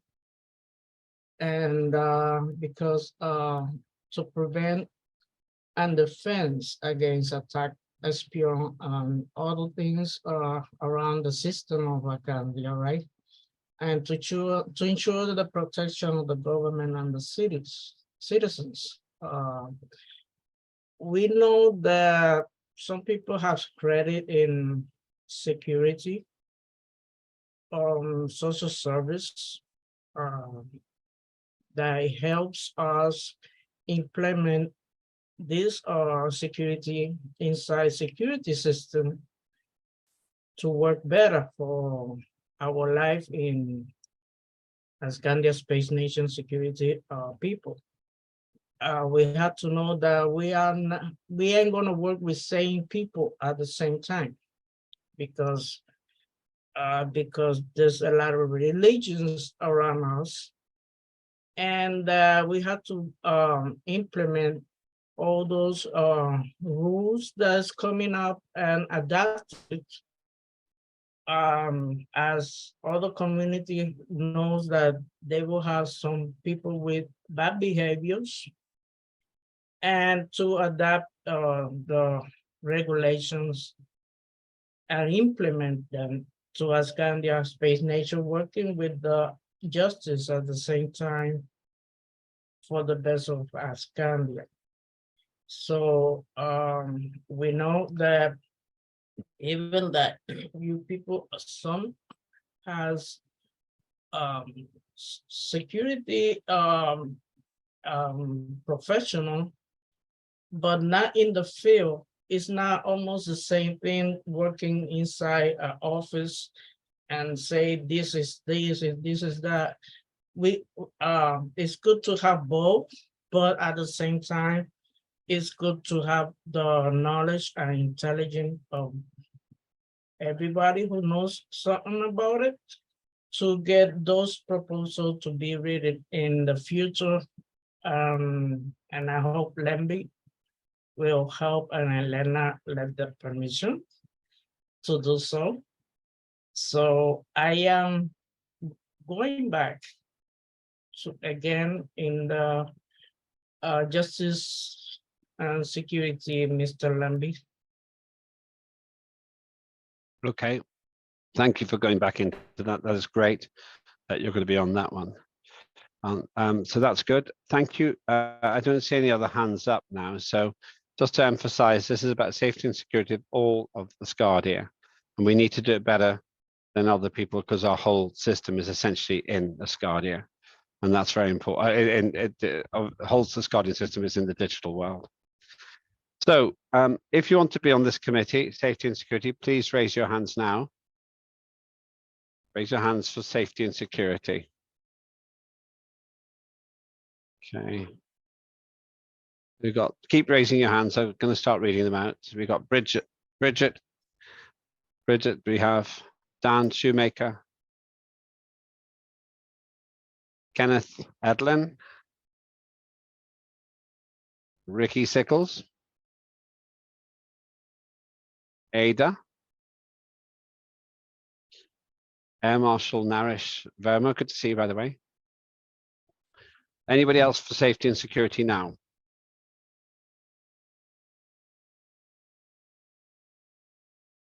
Okay, hang on, 1, 2, 3, 4, 5, 6, yeah, okay. Thank you very much indeed. You can lower your hands and we're moving on to the next slide. Linda, if you can put it up, equity and resources.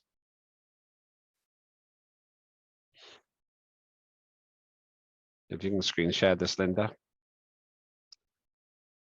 Okay, it's the next one then. Thank you. Equity and resources. We need to go down to equity and resources. Thank you. This examines expenditure of the administration and application of the resources of Asgardia and associated public bodies. In other words, it develops the capital value of Asgardia and guides resource management. You should join it to help create intrinsic value of the nation. In other words, to add to the capital value and the estate of the nation, if you like. Equity is a very wide-ranging thing, but if we have space stations and 10 million people, then the equity is very high and the resources are very available. We've had a superb minister who was in the Parliament,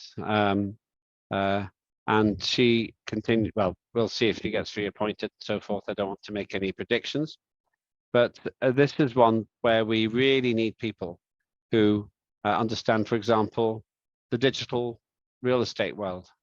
And that's a really important part of it as well, simply because we've got the capacity to actually sell real estate digitally. Some people live a second life digitally. Well, that's a place where you can be as well, of course, and you can be there by getting the equity and resources sorted out in Asgardia. Does anyone want to say anything about this? This committee hasn't been very, very active, but it has to become active in the years ahead, especially as we begin to have serious resources and space hardware. Okay, if you would like to, Ria, over to you, Ria. Hi, thank you. Yes, this is a very important committee, and with our last Parliament, with our last section, there wasn't much done regarding this. I do think we have an excellent minister, and I would like to stand for this committee and maybe for chair as well. Well, that was great news. Yes, it could be. It could have been. It hasn't been the most active committee. That's just a fact. And it's great that you are interested in really keeping it moving. John? Yes. Well, all I want to say is that one of the pioneers of that committee was Yana. I'm not going to say her last name because it's real long and I have a hard time. But and she was awesome. She went on to be a minister, and she really did a great job in that committee. And then after that, it kind of just died. So we could really use some good people in that committee. As I said before, that's kind of like the purse that holds all the resources and the equity. So it is a very important committee. So anyway, that's all I want to say. Thank you. I agree with you. It's really essential. We already have asset value worth millions, but it hasn't been recognized. The head of nation, Dr. Ashabeli, has invested many millions in this, and the human resource and also the intellectual resource and some of the processes we've created are worth that. They are worth something, and this committee should be able to start helping us get the profit for that. Anybody else want to say any comments about this? Yep, let's go to Ross. Ross. I just want to add that this this committee does actually have a really important role for not just the nation, but for the people in the nation, because it also ensures that the equity and resources of our nation are fairly distributed amongst the population.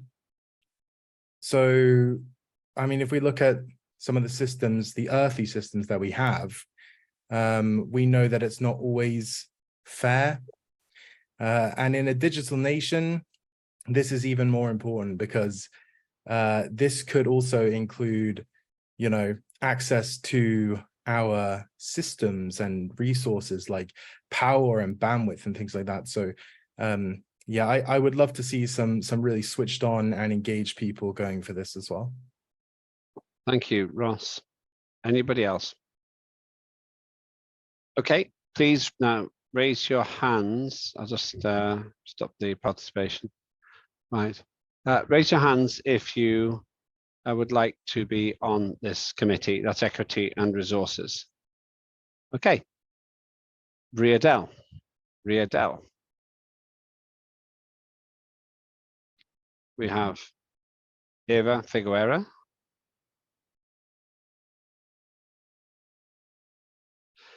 We have Ikeobi Ekwebe. Good to see you, by the way. Nice to talk to you the other day. We have Alexander Melnikov. Would anybody else like to join this committee? That's a good group. You can roughly expect each of these groups to roughly double because we have roughly half of Parliament here.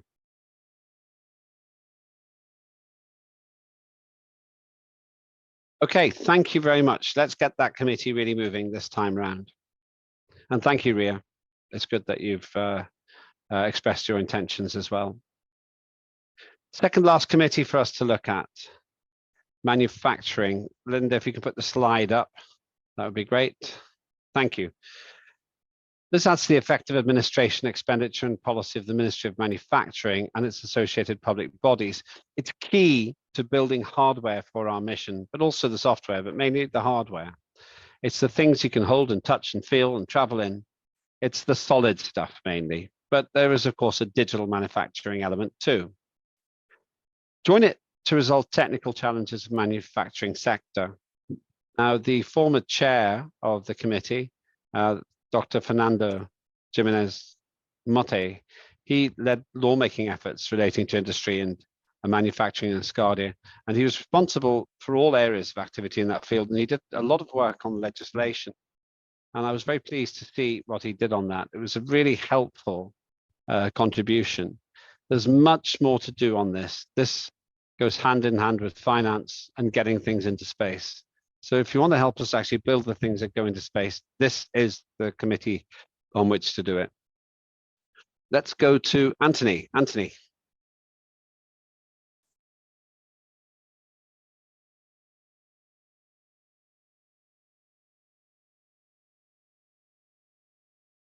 Oops, hang on. Anthony, can you unmute? You need to unmute. Yeah. Okay. Yeah, we can sort of hear. We could hear you a bit there. You muted yourself again, Anthony. Unmute. You weren't live. Try again. I cannot unmute you Bueno, from a the mí set. me gustaría formar parte del I would like manufacturing. to be part of this manufacturing. Can you hear me? Yes, it's absolutely fine. A-okay. Porque me gustaría formar parte de I would like to be part of what the new Asgardia will be. I pretend to go back to Asgardia and make it a better place in communication, technology, finances. I would like to see Asgardia managing itself and having its own financing, because I know the head of the nation has spent millions of dollars in Asgardia, but he doesn't have the support. He hasn't received the support in finances. And I would like to do the application and like social media to recruit new Asgardians. And those Asgardians would pay. It would be like a world inside this application. You understand me? To finance Asgardia. I hope that I can be added to this committee. I would be, and I am very glad to have been elected as a parliamentarian. Thank you very much indeed, Anthony. And so raise your hand when we get there. And Benedetto next. Benedetto. Hello to everyone. Very grateful to be here to all of you, with all of you, sorry. My job is doing engineering study and manufacturing of products since 30 years. And I will be very grateful to help Asgardia to do all what is possible to make money with manufacturing. And I already started the Asgardia 2 project with the Science Committee. I hope I can continue it. And so it's all what I will say for the moment. Thank you. Thank you very much indeed. That's really appreciated. And that's good that you'll be standing as well. Now, I think manufacturing made a great start. It's been quiet for a while because it has not had a chair for about 6 months. I really hope that we will get a good attendance for the manufacturing committee. It's so important and it's fascinating. It's fascinating. You get to speak to people who build rockets and spacecraft. You get to design things. And it's, in a sense, the front line of what we do.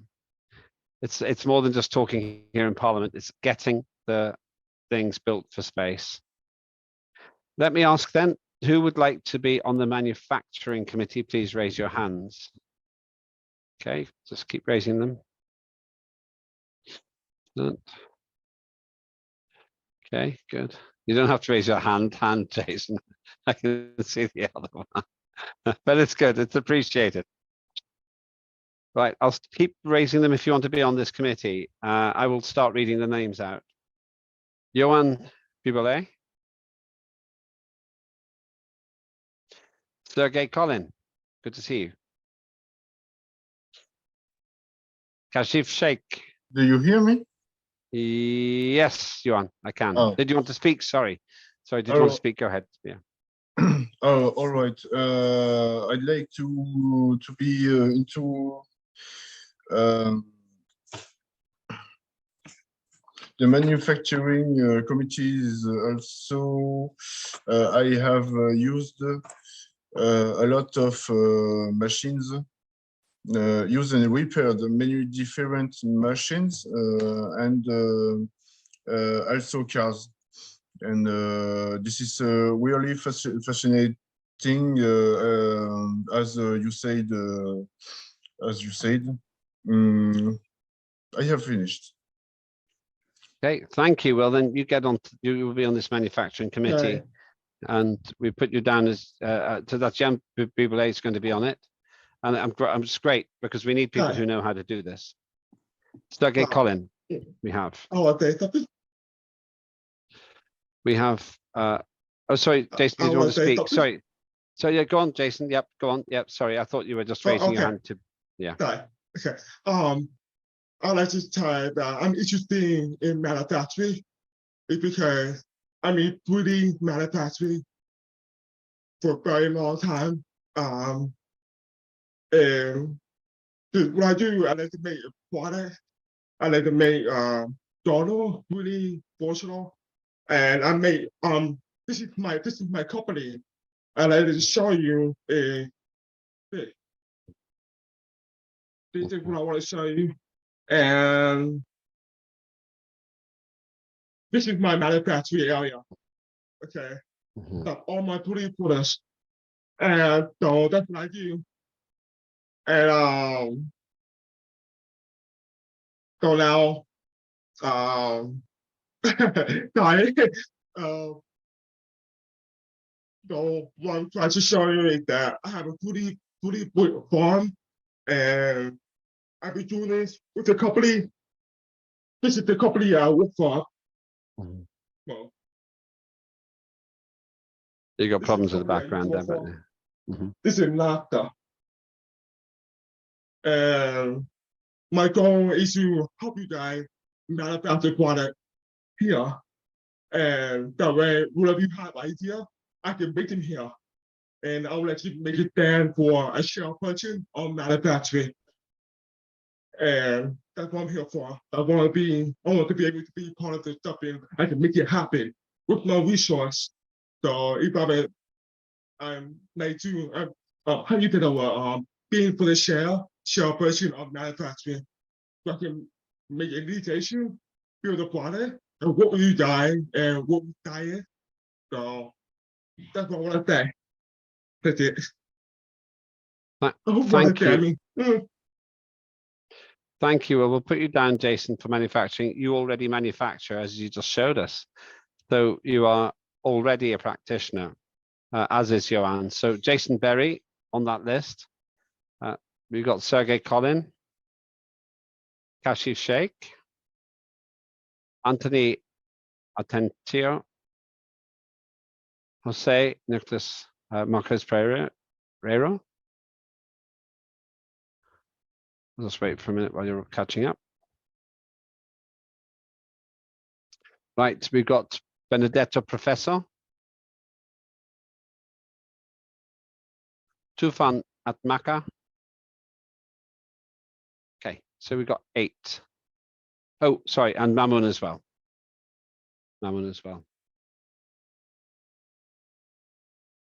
Okay, hopefully by the end of this, everybody will be on something, or you will choose to be on something very soon, immediately afterwards. Great, thank you very much. Let's move on to the last committee. You really have 20 minutes to vote now, and then it closes. 20 minutes to vote, and then the vote closes. We are on schedule. The last committee to consider is culture. Our Prime Minister thinks this is a really, really important committee because it participates in the body of work which leads to policy, administration and expenditure for the Ministry of Culture and obviously associated bodies. In practice, it guides the organic development of language, habits and social norms. Join it to ensure a peaceful, empowering and positive society. This committee covers everything from art to language, to greetings, to social etiquette, to how we live in space in an impressive economy and in an impressive, safe and effective cultural environment which complements that economy. I think this is a really central committee, really, really vital, because it defines what it means to feel and look like an Asgardian. Let me go to three speakers, Anthony, Benedetto, and Ariadne. So Anthony, you're first.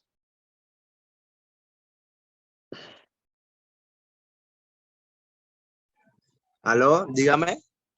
Yes. Yes. Una pregunta que me he estado pensando. Oh, a question that I was thinking about is because as a parliament, as an AMP, but my residency. I got my residency in the free section, or if I pay, they're asking me for payment, but if I don't pay, I won't be able to be a major then? No, you must have paid. You could not be a candidate. You could not be an AMP if you were not a resident. So you are a resident. You are a resident, and you will be for 12 months, or 12 months from when it was paid or you paid it. So don't worry, that's covered. Don't panic, but you will be reminded when your residency comes up. It's very important that you do keep it happening, because if you're not a resident, then you stop being an AMP as well. That's very important, but it's early. It's too early to discuss it now, but you must have been a resident to be a candidate. So that's not a problem for anybody right now. Ariadne and then Ross. Ariadne. Ok, muchas gracias. Las razones por las cuales Thank you very much. The reasons why I have decided for this committee is because I am considering that we are a digital society in Asgardia. And we have to involve people in a culture that is completely different, which is a space culture, which is not consolidated yet. I have observed a lot of colleagues, the preservation of certain structures that have to do more with the Earth than with space. And to be able to imagine a new paradigm, not many people are going to understand it. For example, a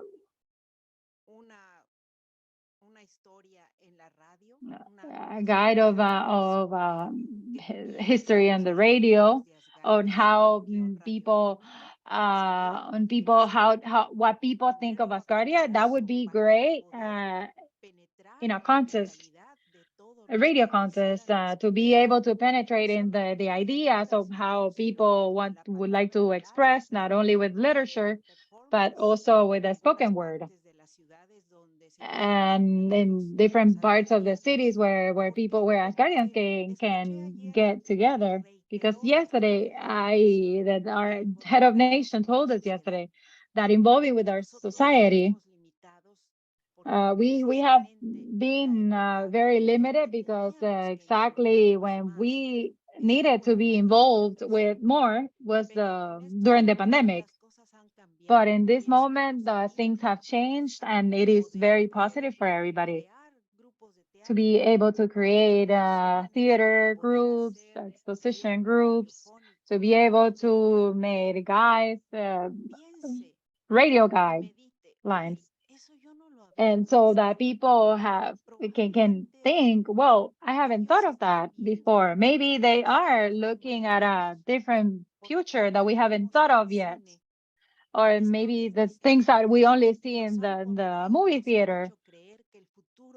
And we have only heard that the future is a tragedy where everything is going to be dead.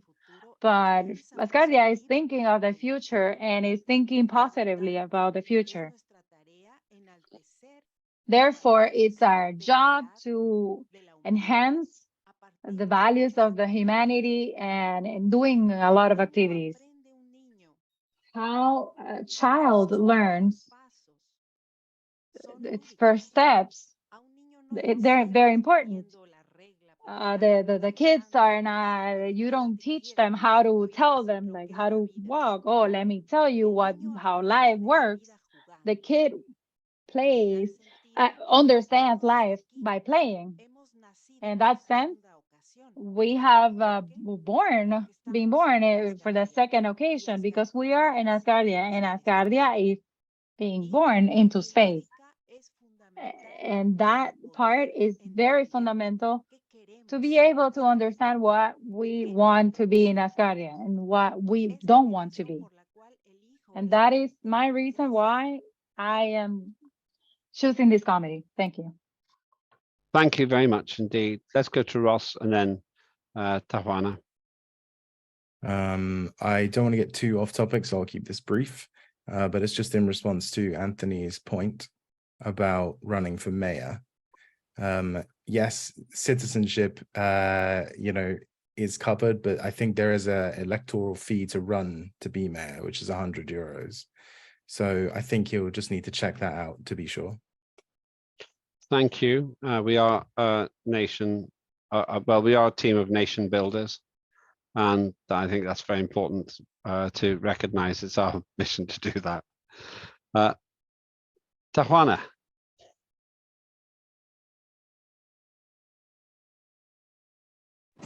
Okay. Just to go back to the residency question, because this was actually something I was wondering myself.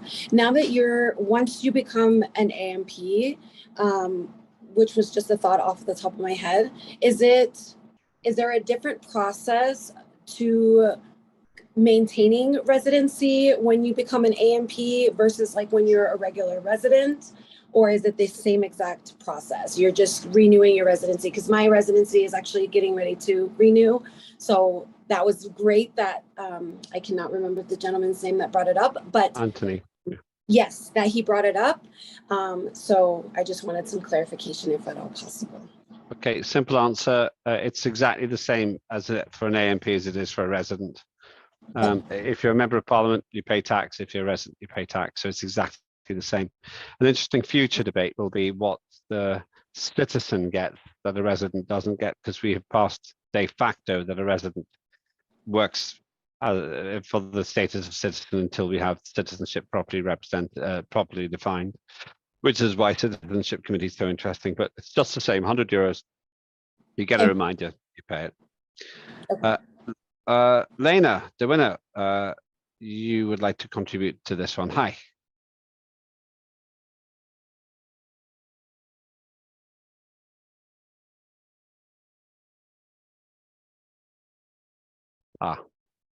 Lena may have just lost her internet just that moment. I'm sure Lena will come back in just a moment. Just to say that the voting is nearly finished. It's 13 minutes from now, it will shut, and that will be it. And then shortly after that, we'll get the results. Lena doing it will make a contribution about this subject, but also we'll talk about verification. Just for reference, we'll speak to Bridget in a moment, or hear from Bridget in a moment. I'm going to tell you about that there is a priority legislation process, but we are not doing that today. I just want to inform new members, particularly there's a process. Then we'll hear a statement about verification process. Then we'll get the results. Then we have a statement from the head of nation via the head of administration, the anthem, and then we close. And we are on schedule. Bridget.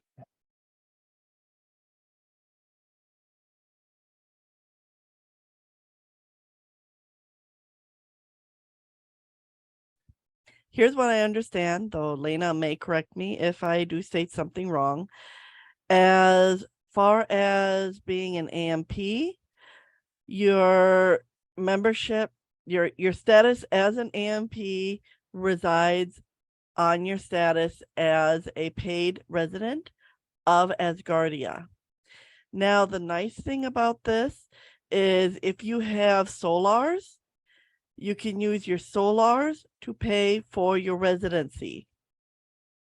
So you can build up solars by putting just a few, just a few, well, in my case, dollars or pesos or pounds, whatever your denomination is, into your solar wallet each month and save up for it. And Lena will describe more on the process. But you can use your solars to pay for your residency. So like last time, I did not have the amount I needed in dollars, but I did have the amount I needed in solars. So I used my solars to pay for my residency. You can do it that way if you are concerned about your residency and your AMP status. As far as paying to apply for like mayor or another position, I'm not certain, as if you have to pay an extra fee.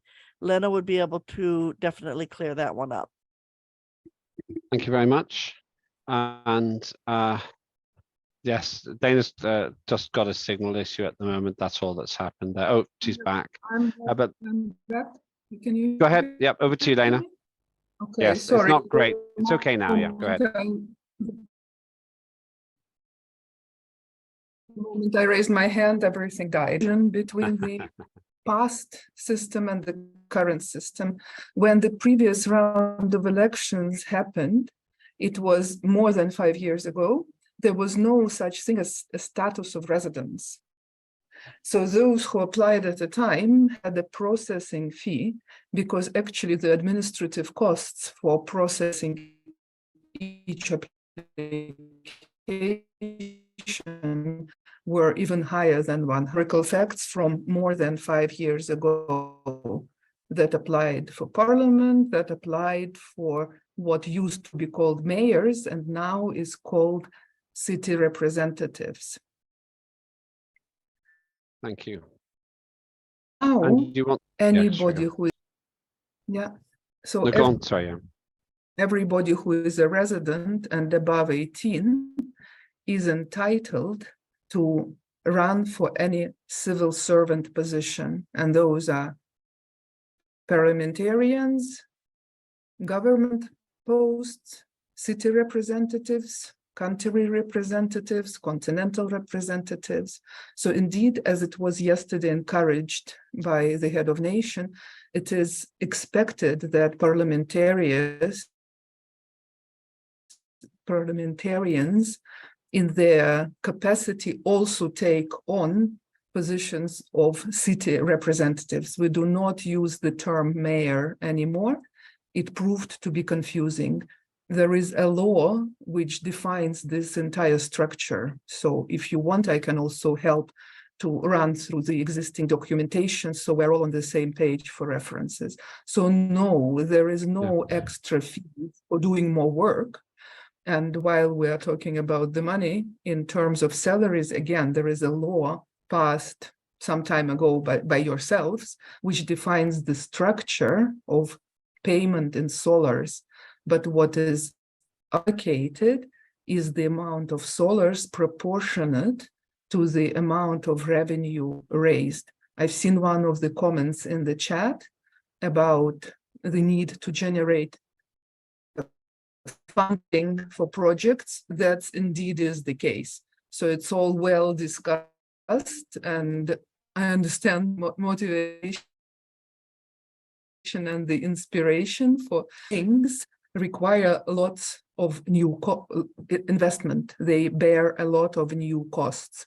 So while we all love the perfect world, we live in the realistic world. It's people who are there since they would know that it's one of my favorite mantras. I'm here in our space nation, the most grounded person. So not to take the wind out of your sails, but just to be practical and to respect your time when you're talking about project proposals.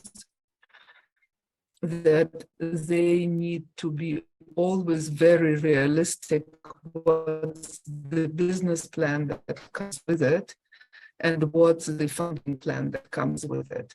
But sorry, I got carried away. Okay. I have been silent for too long. So to answer your question, if you want to do more work as a civil servant in Asgardia, you do not need to pay. You are a resident entitled to be involved. I just thank you for that, Dana. I just want to remind you that we're still in the process of deciding who's on the Culture Committee. So we just want to make sure that we take, I'm absolutely clear who wants to be on the Culture Committee. Anthony, I'll take your question. And before we go into that vote, Anthony, did you want to say something? And then we'll take the vote on, we'll take the show of hands on culture. Anthony, and then we'll go into the show of hands on Era para culture. preguntar algo. I just wanted to ask a question. Okay, if you do it fast, and then we'll take the nominations for culture. So go ahead, Anthony. Dígame. Yeah, sí.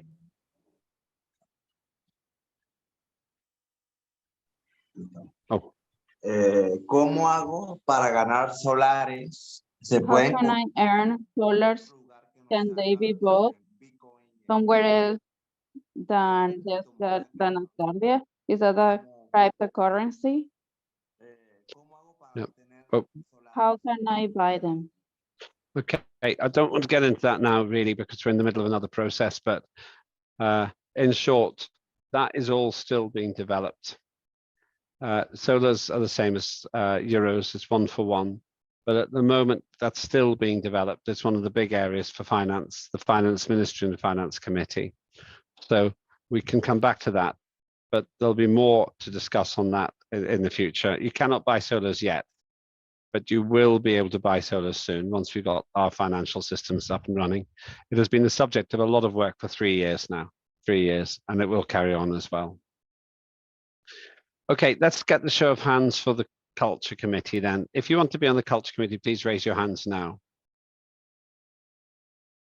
Sarah Clark. Jose.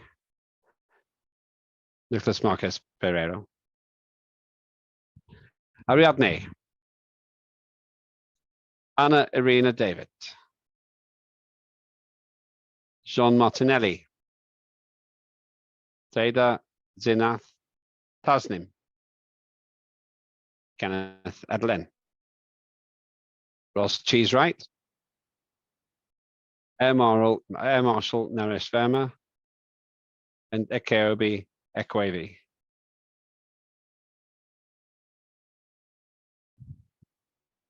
Colleagues, thank you. That concludes our process on the committees. The first part of it, it's not cast in stone, as Luca rightly said, we need to do some work. You have 3 minutes to vote, by the way. It'll just take a few minutes to process the vote after that.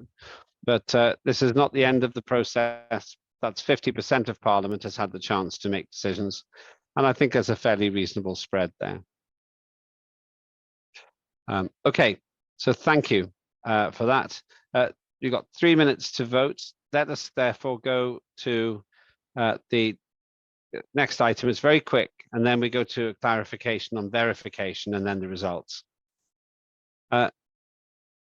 Today, I comment something which colleagues know who have been here before. Legislation development process exists. There's a very clear first, second, third reading process, and it works really well. It's very efficient. At the next sitting, we will talk about that. I will try and do it on Thursday night, next Thursday, if we have time. Otherwise, the latest we'll leave it is to the next, either the sitting or the next Asgardia Legislative Forum, which will be a few weeks after the next sitting. So we've got the 15th of July, which really should bring more or less to an end most of the processes, apart from selecting chairs of Parliament, chairs of the committees probably. And then we get on with legislation after that. So the next time, it's not legislation, but I will try and have an Asgardia Legislative Forum about how legislation is done. But in short, there is a clear process We're trying to use something called a pass system as well, which is an online system to make everything simple. All you need to know is that we have a formalized process of legislation, which works really well. You will find it interesting, educational, and easy, and it will add to your life skill set because it's such an important system. It's a very important system for what we do. I don't want to raise a big discussion about it today because I want to get the committees in place first, and then we can start thinking about legislation again. Just one other thing, I'm always here to help with legislation, and the Justice Committee is always here to help as well. And it's very rewarding to see your legislation going into official statute. Sanat. Thank you, Lambert. I think I missed out on the Foreign Affairs Committee when you were calling out. I had asked that I be on it, so, and I would be interested in being the chair also. But I thought just to mention to you that I missed it out. Please have my name put on it. Thank you. Linda, please put Sanat on the Foreign Affairs list. Sanat for the Foreign Affairs list. I think Philip Appleby wants to be chair as well. So there are various people who are applying to be that, and you can as well. We'll have an election, which would be very good. So that's Sanat for Foreign Affairs. So the voting is closed now. Thank you. The voting is closed now, so it'll take a short while for the results to come through. As we wait for those results, then we've done all the work I wanted to do on committees today. That's really great. I've said that we will come back to the legislative process. You just need to know there is one. It's straightforward. It's very professional, but it's easy to understand, and it works with you, not against you. It's designed for success, not failure. Now we go to verification. Just a clarification from Lena, who's actively involved in this, and then after that, I'll go to the results of the vote. Lena, can you just clarify the verification process? Thank you very much. Can you hear me? Yes, I can. I'll come to you, Naresh, in a moment. Let's do this first. Yeah. Yes, I can hear you, Lena. Yeah. Okay. So, dear colleagues, the purpose of verification is to make sure that all the people are who they say they are. It's a very pragmatic thing. In the past, 5 years ago, it was through live meetings. It was before COVID times, so the world was different. So the purpose is that we know that the person who appears in Parliament is the person who sent us documents with self-identification as they were applying to join the Parliament. So verification does not apply to those who is in Parliament since the previous term. So we're not talking about those. Verification applies to the new people who are not formally known to anybody in the top management and the governance structure. So what we agreed as the senior management, as members of Supreme Space Council, for the practical purposes, I was monitoring, in any case, I had to be present here. I was monitoring all the broadcasts of the cameras. And since I have also seen documents of people applying, I'm in the position in my formal capacity to say that I've seen your ID and I see you on the video, which means that you are a real person. So I will now, and I took notes, so those who had their videos on and those who, therefore, I could see that you are not just a picture, you are a real person, I already have marked in my system. So I will now read out the list of people whom I have seen. It doesn't mean that you were not on, maybe I missed you. So please, people from the previous Parliament, bear with me, it will take a few minutes, but it will help then to get done with the verification of all the new people who are participating and broadcasting. If you are a new person and I missed you, please identify yourself and put on your video, because this way we all see that you are who you are. We have to go through all this because of the procedures. So the people I have marked, because I have seen them on video, and I have seen that they're the people who are in the documents on the picture, are Tufan Atmaka, Jason Berry, Evet, Yohan, ben Türkiye'den katılıyorum. Yohan Bibole, so, okay, I saw Sonia Baul, I saw Joshua Carter, Ross Chiswright, Sarah Clark. Now, people who were online, but I didn't see you on video, I don't mention you. So you will I mentioned that I saw you online, but I would not read your name. So please bear with me.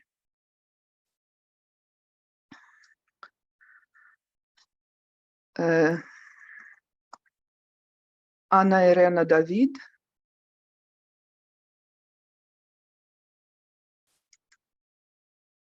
Adalberto Gonzalez Perez, Gennady Gusev,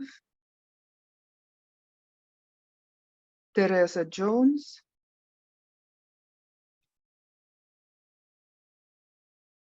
Gottfried Lumpi,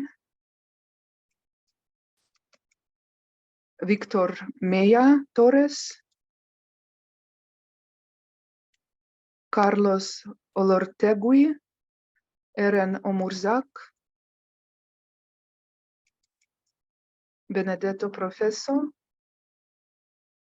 Karl In Samson, Ekaterina Sarkisova, Kashif Shaikh, Almamun Shimul,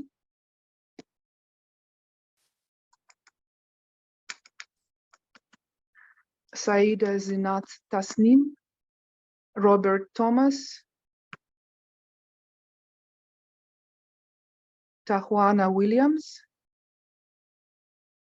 Sofia Yelusizova, Ivaila Yordanov. So these are the new people I have seen on the video and who communicated in the session.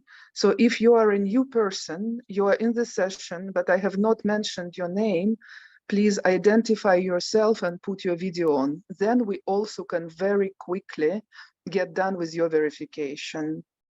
And for the rest, you will be contacted individually. So all those who are not now seen by everybody, then will be contacted individually by the Parliament office. So please tell me if there is anybody of new people whom I missed and who would like to broadcast video to say hello to everybody. Okay, while we're waiting for that, let's go to now. Thank you, Elena. Naresh, over to you, and then. Thank you, Chair. All I wanted to mention was that I missed out raising my hand for the Youth and Education Committee. So please, if you can, I had sent you a message on chat box. So kindly know my name for that also. So if possible, I would like to be in that committee too. Excellent. Thank you, Naresh. Well, Linda, please put Naresh on the Youth and Education Committee. Thank you very much. And so I've given name for 3 committees now: Youth and Education, Culture, and Safety and Security. Have a think about it. You don't need to decide today. Let's see what the numbers are like, and then we can work up something. I really think you should be in Youth and Education. I think you'd add real value to that committee. So and of course, culture. I would love to be in culture also. Yeah. Why do you do culture and youth and education? That would be my recommendation. But okay. you'd be good at all of those. Yeah, that's the thing. Thank you. Thank you. I would like to work. Yeah. Thank you. Oh, you will. So I would say that, but we can make a final decision about that after today. Okay. Yeah. Okay. Thank you very much. And thank you, Lena.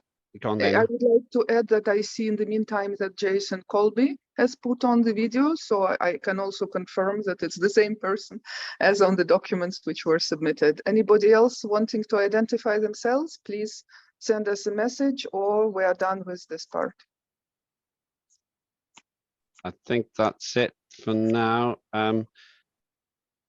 If there is anyone else, then do let us. Do please. You've got a few moments, but not long, because we're about to go into the final item. Thank you, Lena. You will be contacted individually, and the process for committees has begun, but will be continuing in the next between now and the 15th of July. And that's really when I want to get the committee memberships agreed for full. So let me review the situation. We've discussed committees and we've done the main work of the day. I've stated that there is a priority legislation drafting schedule and a legislative process, and we will look at that on another occasion. We don't need to do that now because we're still in the setup phase for the second session of Parliament, and that will continue at least till the 15th of July. Lena's clarified the verification, which is very helpful. And thank you for those who've cooperated and saved us a lot of time. The only things left to do are for me to read the results of the votes. They're provisional, but they're always pretty accurate. Then we have a congratulatory comment from the head of nation, read out by the head of administration. He has joined us. Then we have the national anthem, and then we close. So let me, and I'll just say one last thing just before the national anthem, but then when the anthem ends, so does the session. I now have the results of the votes. So let me read to you the results of the votes. They are very efficient in our system. So let me read them to you.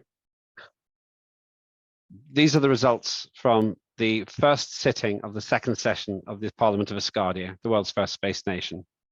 119 registered their attendance. So we had a quorum, which was 75 plus 1. So we had a quorum. For the agenda, 116 in favor, 1 abstention and 1 against. So the agenda was agreed. For this meeting, namely what I've been doing, the official registration is 116 in favor, 1 against and 1 abstention. So retrospectively, I've been approved to run the meeting. The Mandate Commission and its chair, in favor 114, abstentions 1 and against 1. So the Mandate Commission has been confirmed. The Counting Commission and its chair, 113 in favor, 2 against and 1 abstention. So that's been approved as well. Chair of Parliament for the next 5 years, 114 in favor, 1 against and 1 abstention. So thank you very much. You've got me for another 5 years. It's a big relief to me, I have to say. That's the biggest majority I've ever had in my life. So thank you very much. And for Prime Minister, in favor, 114, against 1 and 1 abstention. So Lena de Winne continues to serve as Prime Minister for another 5 years. Ladies and gentlemen, you have a quorum, you have a Mandate Commission, you have a Counting Commission, you have a Chair of Parliament, and you have a Prime Minister. Thank you very much indeed. And it's always a moment of great delight to me when we have conducted ourselves in this way. And to our new AMPs, congratulations on being in your first sitting. Let me now invite the head of administration, Pranario, to convey a message from the head of nation. Dimitri Dorin Pranario, welcome. And thank you very much indeed. Let me hand over to you for the statement. Thank you very much, Mr. Head of the Parliament. Dear members of the Second Asgardian Parliament, my name is Dimitri Dorin Prunariu. I'm the head of administration to the head of nation of Asgardia and a member of the Asgardian Parliament. I'm taking the floor on behalf of the head of nation of Asgardia, Dr. Igor Ashurbeili. Dear members of Parliament, I congratulate you on the completion of the first sitting of the Second Asgardian Parliament. Important, necessary decisions for the continued operations of our nation's governance bodies have been made. You have elected Mr. Lembit Öpik as your chairperson, the Speaker of Parliament. He's a very experienced politician and one of the first public figures of Asgardia. Mr. Öpik, please accept my personal congratulations on this appointment. I'm confident that under your leadership, the Asgardian Parliament will continue its successful work in the 3 areas which are key priorities for the Parliament: expanding Asgardia's legislative framework, increasing the number of Asgardians and residents, and building the structure of Asgardian representative offices in line with its law.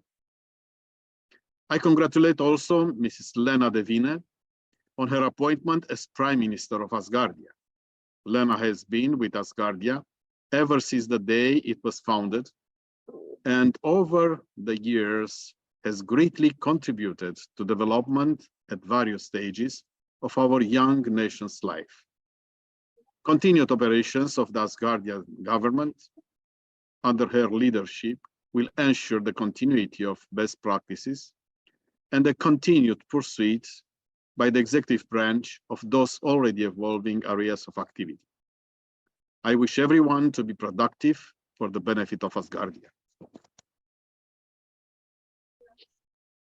Thank you very much indeed, Head of Administration, Dimitri Dorin Prunariu, and on behalf of myself and the Asgardia Parliament, let me ask you to pass our gratitude for his kind words and also for his attendance yesterday, which was very much valued on the historic 5th anniversary of Asgardia's Parliament.